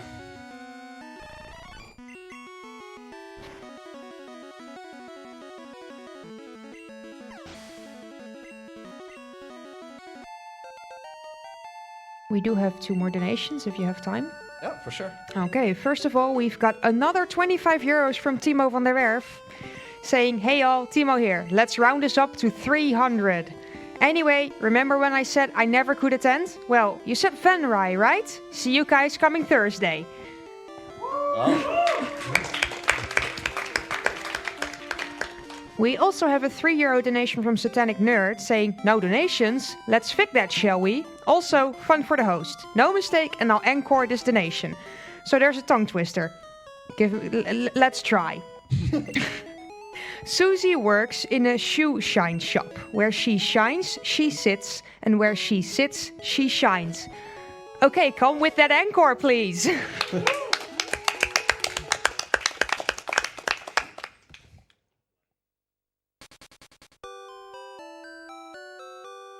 Okay, so another menu here. Need to swap my extra text higher up. Need some moves to lap press.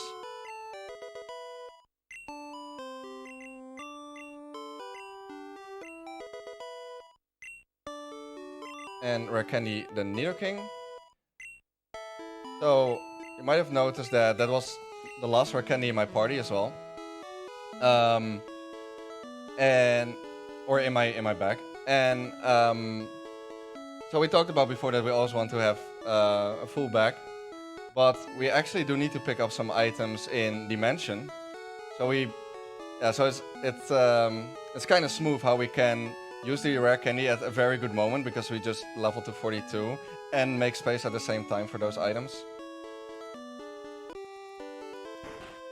So in Dimension, there are actually some encounters that are the same or higher level than us. So this is a spot where we can get encounters, so let's pray that we don't, or as few as possible. On average, it's like between 1 and 2. Or maybe find a shiny you can blend. Yeah. Chinese Ninja 1. I would love to see one. In this room you cannot get any of the encounters, but on this entire room you can.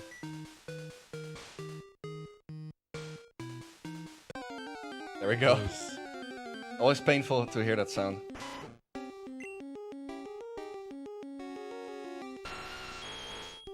So you will be seeing either the 43 Eradicate or the 46 Eradicate. So that reset our cursor, so I have to heal. And teach Blizzard.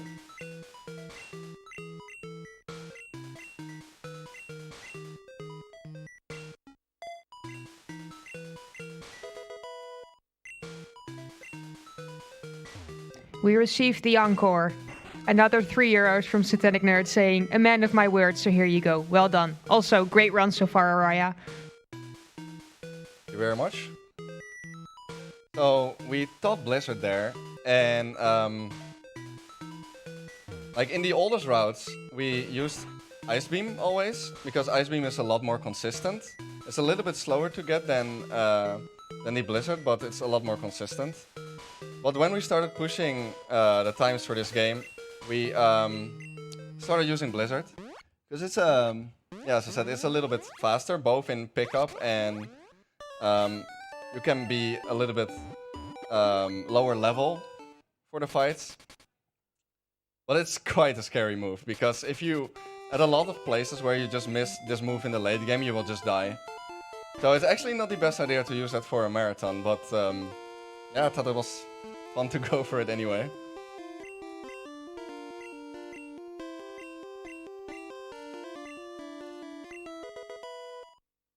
How are you reading these questions so fast? I don't. Are you cheating, Mr. Streamer?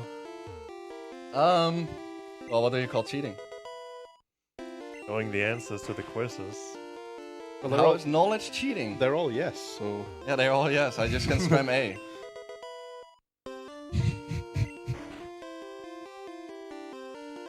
Every one of them is yes. especially the last one. Especially the last one.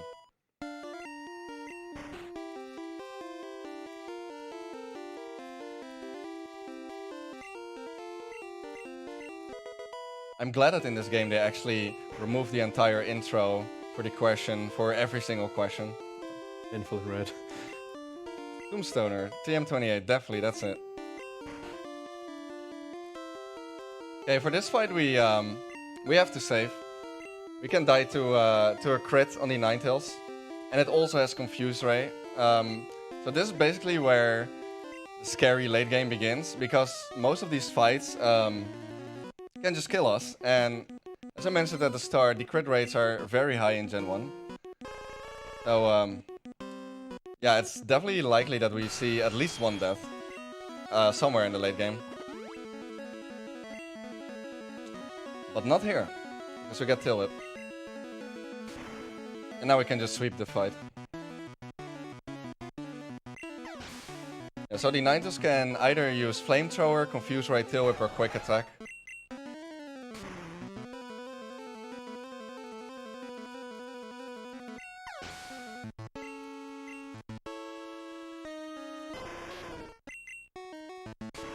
Also, one of the reasons why we do this fight before the Erica fight is because if we would have done Erica first, we would have leveled to 44 in the middle of this fight. And that's actually quite disadvantageous because that kills the speed batch boost that we get from using our X attack. And then we are actually slower than the Arcanine. So we are required to do Blaine before Erica.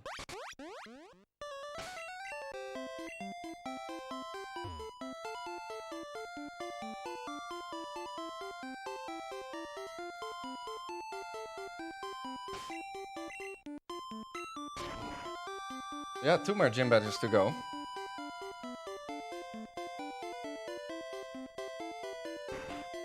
Who would have thought Erica's the 7th gym leader?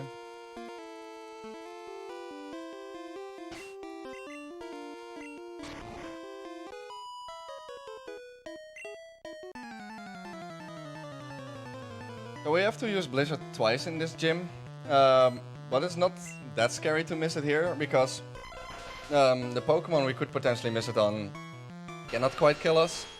Execute will either use Hypnosis or Barrier, and Hypnosis is definitely the worst one. Because then I have to listen to this beautiful tune. Get out of this sleep. Okay. Yeah, he better doesn't hit me again. If you're actually in red bar for this fight, using the Poke Flute is actually quite fast because it skips the entire jingle. So Hypnosis in that case would not lose that much. It was a great Jinx, by the way, when I talk about Blizzard misses and it instantly misses. Oh yeah, that's also something I didn't even mention. Even though Blizzard can miss, it's actually quite overpowered in Gen 1 because it has a 90% accuracy. Whereas in later generations it has only 70. So in Gen 1 it's actually not too bad. But yeah. Still you will miss it. You will see it miss quite a bit.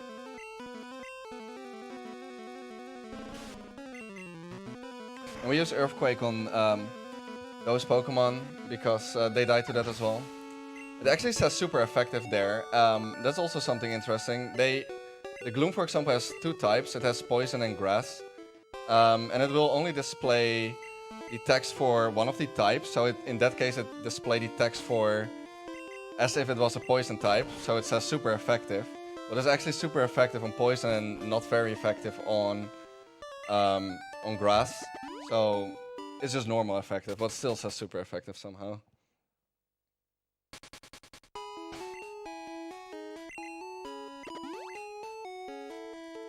Just Elixir there. I have to use it early. Normally you use the Elixir later, but we missed a Blizzard, so We would have been one short if I didn't use it there. It's just a little bit awkward to use it on a menu where you have to scroll up afterwards again. The upside is that I now have all my Earthquakes back and I can just use Earthquake on this fight instead of Blizzard. Don't have to risk the miss.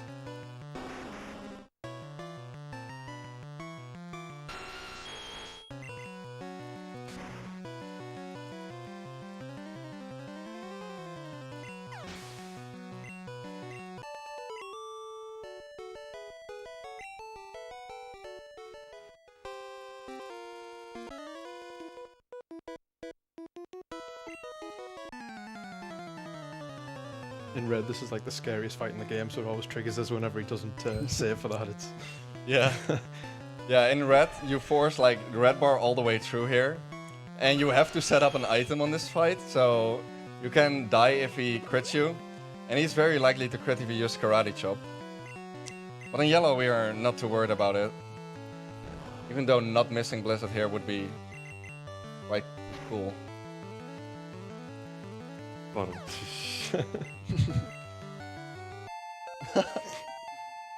Actually, pun was not intended.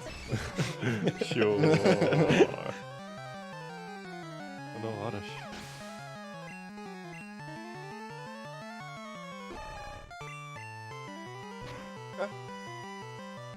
Not bad, not bad.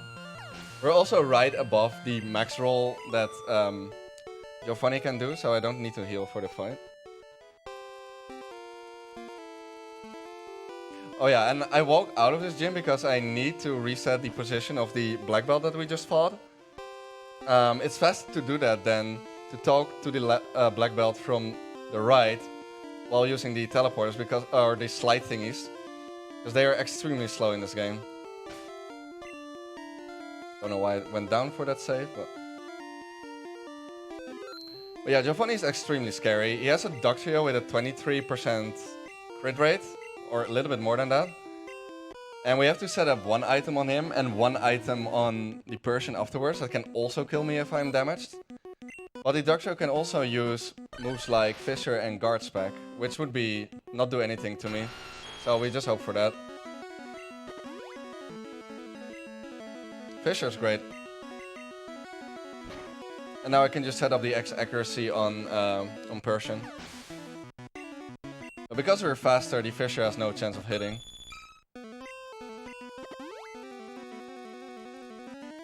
Cool. Damageless fight, actually. Doesn't happen too often.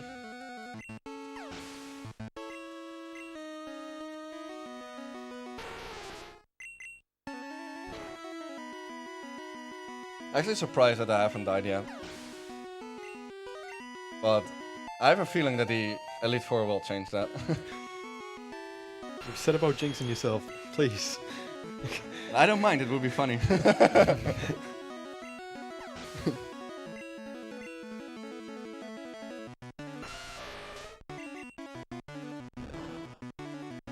Yeah, but the yellow Elite Four is incredibly scary. 4 of the 5 fights are really, really bad. Only exception to that is Bruno.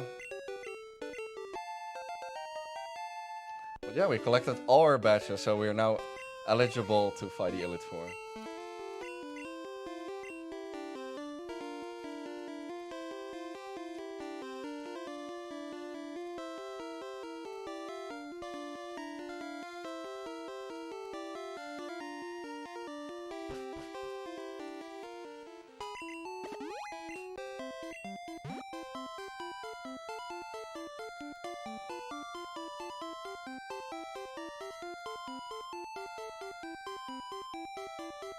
Let's first this guy again. It's weed. Yeah. He's still in here in the race with us. He's actually ahead of me.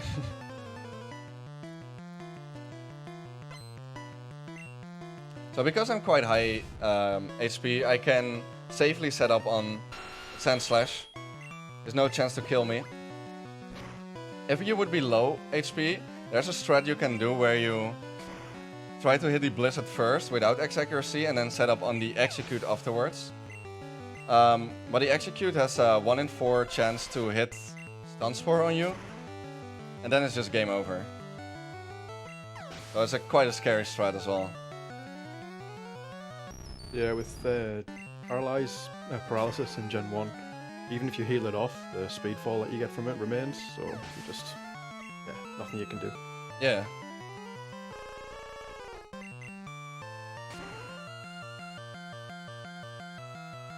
And Ninetales didn't use quick attack. So on the Vaporeon route, the Ninetales can use quick attack. Which would definitely be scary in the last fight, because then at that point you're very low HP. Here it wouldn't have done anything rather than losing me an extra bit of time. We saved one Horn Drill for the Vaporeon. Only thing it dies to.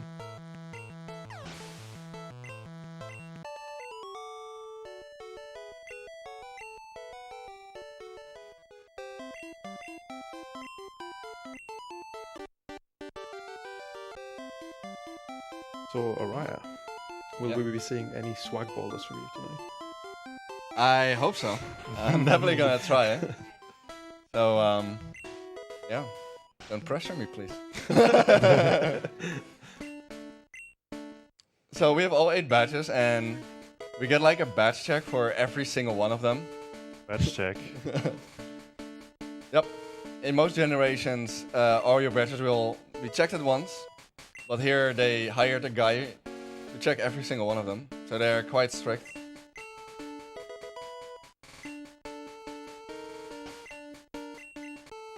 Tense music into very relaxing surf music.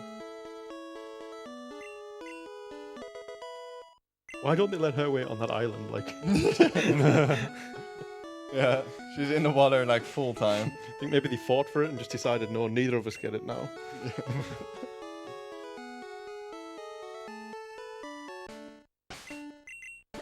Yeah, quite a lot of weird stuff in Gen 1.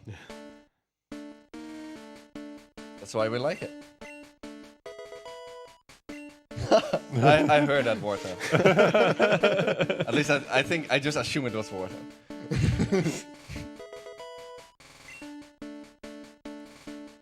Okay, so yeah.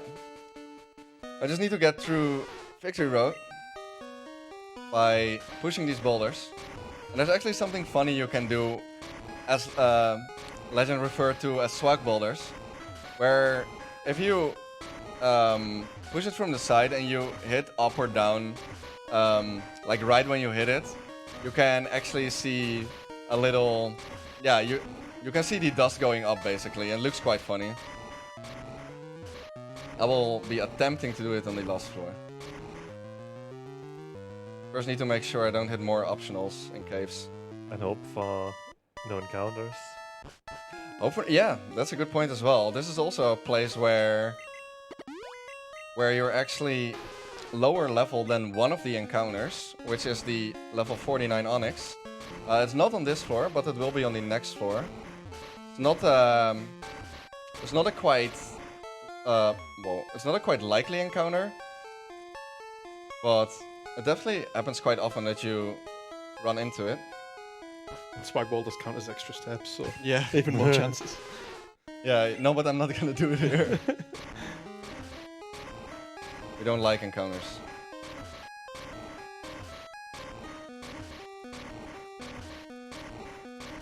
Did one anyway. Yeah. No. That's why they're called swag boulders. This guy.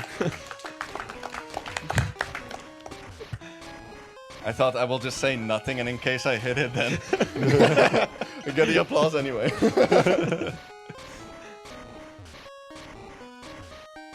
Yeah, I'm definitely not the best one at the swag builder trick. Guy sitting on the left of me is really good at it. You can get like 23 across the whole Victory Road, so it's always nice to try for. Well, no Onyxes yet. My repel will wear out early though. Oh, jinxed it. Every time. Every time. Jinxing in this game is an absolutely real thing. Okay, my cursor will reset here, so I think I'll just use the repel here. Another reason why I do that is actually after the Onyx, you are, because of a mechanic called Desum, you are more likely to get another one. So I kinda delay the cycle there by Oh yeah, of course on the working. I kind of delayed the cycle by just using the repel there. Desum is something you would use in classic, right? Right? In the classic category, you would use the Desum to get Nidoran. Yeah, exactly. Because you cannot use any manipulations, you will just use Desum. Basically, the knowledge of the way that the encounters line up to get a specific encounter that you want. Loving these casual swag ones, by the way. Thank you very much. Thank you very much.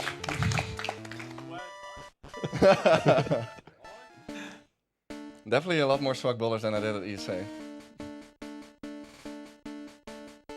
Do you have a few moments? Yeah, for sure. Okay, perfect. We've got a €10 anonymous donation with no comment. And we've got a €5 donation from Handtuch. My German's horrible, excuse me. I wanted to work on my master's thesis, but I guess I'll just have to watch grown-ups play Pokémon now. Best thing to do, man. Wise choice. So we deposited all our other Pokemon than Nidoking in the box. That's because it's faster to do that than watching all of them in the Hall of Fame. Also buy a few Four stores here to be safe for the Elite Four, or at least as safe as I can. When I think of Lorelei, my head turns all around. As gentle as a butterfly, she moves without a sound. She calls me on the telephone, says she'll be there by 8. Tonight's the night she's moving in, and I can hardly wait.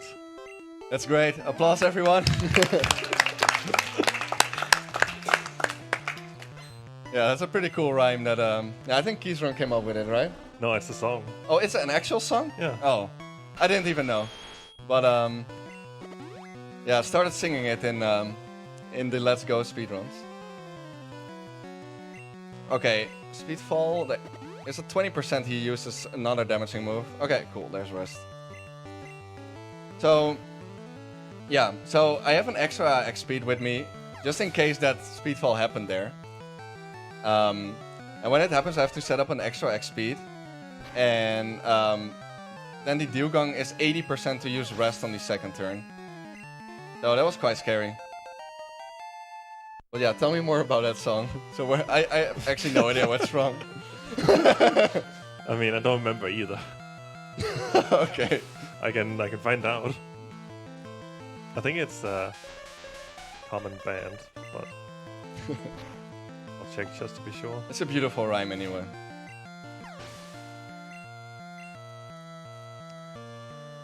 So yeah, Lorelei is actually one of the places where I could have died to a crit there. Yeah, kind of glad we survived it.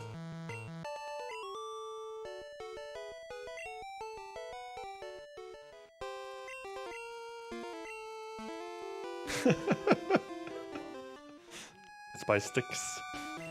Alright. Yeah, I have to refresh my horn drills here. I used them all on the on Lorelei. And I need to use a few more here. That's why we have a max eater for that. Bruno is definitely the least scary fight, but yeah, he could do something annoying, which is dig. If he uses dig, I have to heal. Jinxing continues. The safer, like the thing you would normally do in runs is actually set up on the Hitmonchan. Oh, I got crit. Ooh. I had no idea that was a range to kill me. I had actually no idea. I thought I could live a crit. That's quite unlucky. I definitely know that I can survive a crit, but apparently it's a range to kill me. That has never happened before. Never happened to me, at least. I thought I was doing the saver play, but apparently I definitely didn't. I will actually go back and buy some extra accuracies, because otherwise the fights are really difficult. So let's grab a few more. Bike of shame to the shop. You know what I think you should do? No? Pick up the Eevee. Pick up the Eevee. Do I have time for that? It's 16 more minutes. 16 more? I already lose quite a bit of time with this, so let's not do it. Wait, I actually should also get an extra speed because I used one on Lorelei. Oh. Get a few in case. Getting paranoid now. Nah, it's not too bad, but I definitely didn't expect to die there at all. I was just explaining like how Bruno is the least worst one, and then he's the one that... What'd you say? Bye, Oddish. Okay, there we go. Ready to challenge Elite Four again. Just don't die for it. Yeah. Probably would have been faster to just take Pidgey with me now. Definitely in case I die again.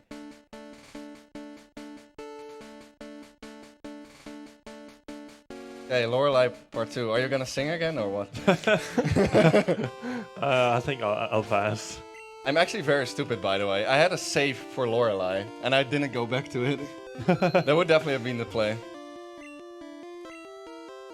Just didn't think straight. Because I didn't expect the Bruno death.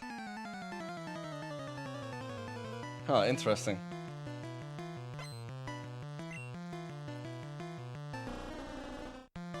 Don't kill me, Lorelei.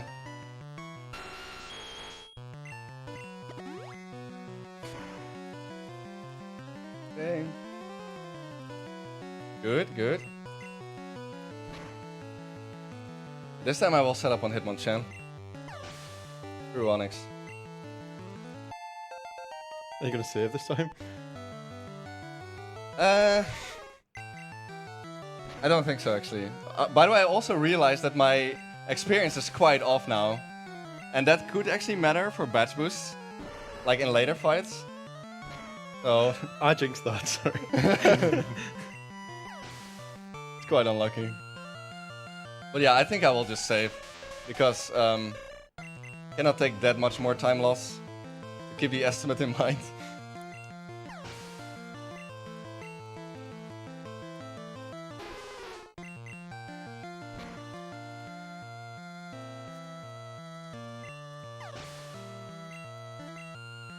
I think actually the best thing to do is just heal to full and then set up on Hitmonchan. Just gonna do that. Oh, I'm extremely stupid, by the way. Because I don't have the... Okay, I'm gonna save anyway. I don't have the Max Ether anymore. So I don't have the Horn Drills anymore. Quite scary. But we'll have to deal with it. We will have to improvise on this fight. I bought quite some extra XPs.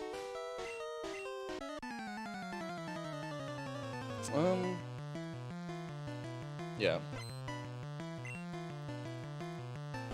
First just gonna take out Onyx with Blizzard. And then I'm gonna... I think I'm just gonna X Accuracy and X Speed on Hitmonchan. So Blizzards won't miss.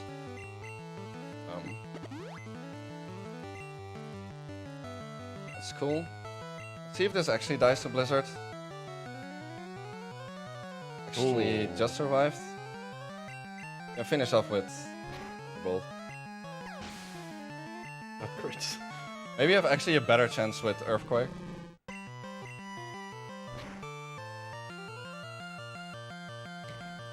Okay.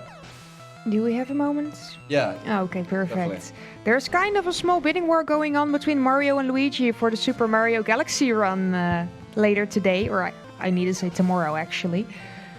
There was 10 euros donated towards Mario by RNG God saying hello with a smiley. That's nothing. Then Hapkaine Name donated 5 euros again. I said it once and now I will say it a second time. Luigi is banned. That made Mario come back up on top. And now Knipje has donated another 2 euros. Alice Real 2019. And now Luigi is back on top with only 1 euro advance. So if you want to change Mario to Luigi or the other way around, keep donating. Okay, we actually got through Bruno without Horn Drills. Phew. Level 52 now for Agatha means that this will be a little bit less scary than normal because I don't have to set up on Gengar. Because we are a little bit higher level, we outspeed Gengar now, I think. Not 100% sure, but I think so. So I can set up my X item a little bit later. Yeah, we outspeed it. That's great at least.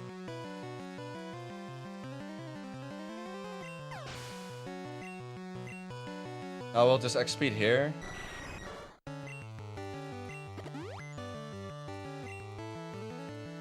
Okay. I don't have Blizzard, so I need to Thunderbolt. Gen 1 miss. Great. Third of the run. Wow. Well, at least it's quite a special run. Also, that crit mattered, because otherwise we'd have to Thunderbolt again. So it made up for the Gen 1 miss. Yeah.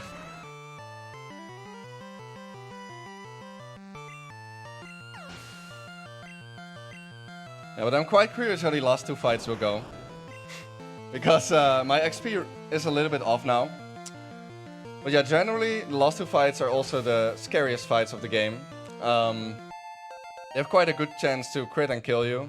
And yeah, and for example, the last fight, the Blizzard is even a range on that Senseless, but maybe we might have made it guaranteed by being a little bit extra higher level. So yeah, maybe it works all out in the end.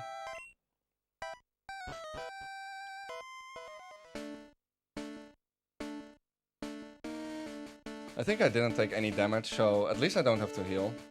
I will need to elixir though, because I missed all my horn drills and blizzards.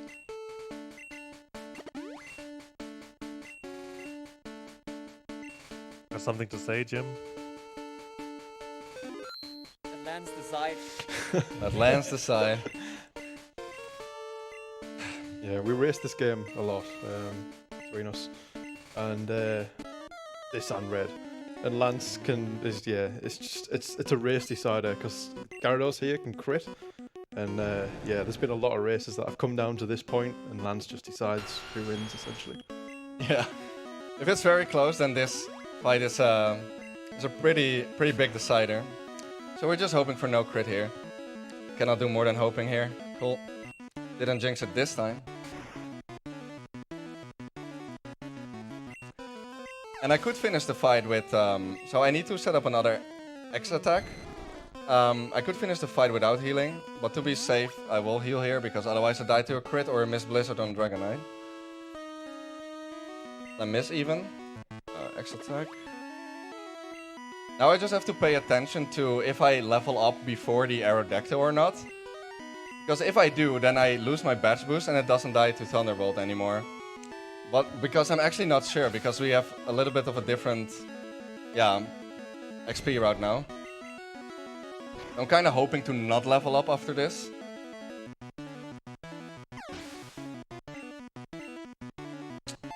There we go. Okay, so I will have to use Blizzard and hope it hits. He's faster too, okay. Okay. Well, at least that's out of the way. Yeah. Now still the Dragonite. I also need to hit Blizzard on Dragonite. Cool. Okay, well, that was less of an issue than I thought. Yeah, if you miss Blizzard on the Dragonite, then it will actually try to use Blizzard on you.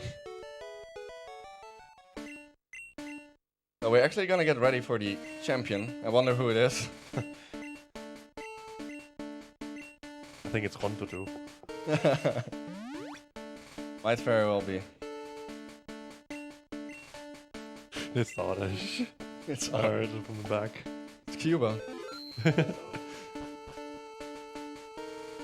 So there he is. Our rival is faster than us. So we have to battle him to actually beat the game. So it's a tight race between you and Wheat. Yep, very tight. And this fight is extremely scary because his Senseless actually learned Earthquake now after all this time. And because he's good AI, he will always use it. And if it crits, I just die. And also for the champion fight, the animations are turned on again. Yep.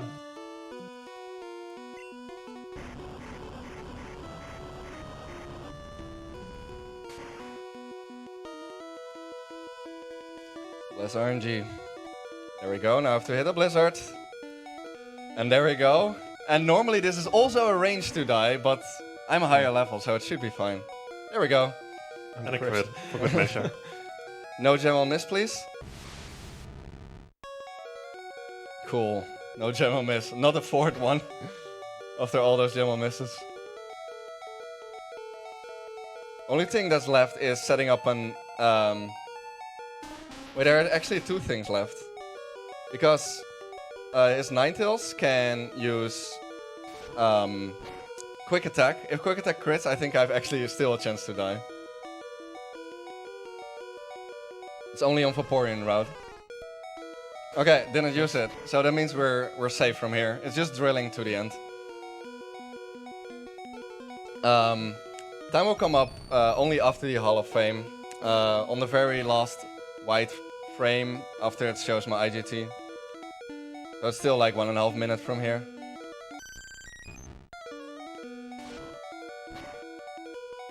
Kind of more stressful of an E4 than I had expected, but got through it anyway.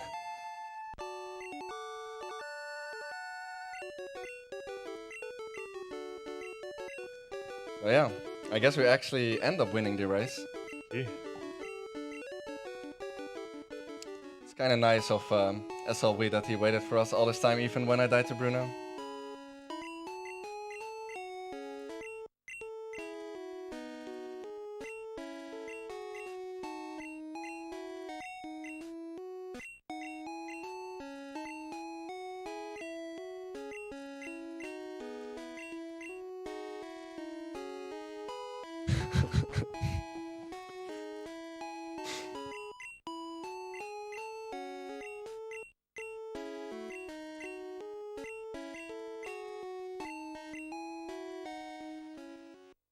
Right. So that's Flitzoran, the true hero, who pulled through even without horn drills on Bruno. Thank you for your efforts. What a god. Okay, time will be coming up very soon. And... time. No, time. Debated. Debated. Okay, thank you very much.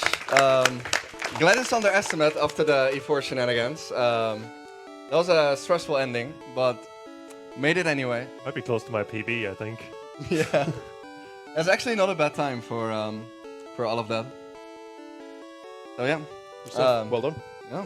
Thank you guys for commentating with me. Thanks everyone for watching and hosting, and thanks for having me at BSG. That's it for us. Yeah. Oh, thank you very much for that amazing run. Next up, we will have Grandmeister playing Zaku. So if you're in for some Atari Lynx fun, then definitely stay tuned. We're gonna do the setup right now. In the meantime, we'll be playing some ads. And additionally to that, I will be leaving as host for today, but Rushla will be taking over. So see you guys later.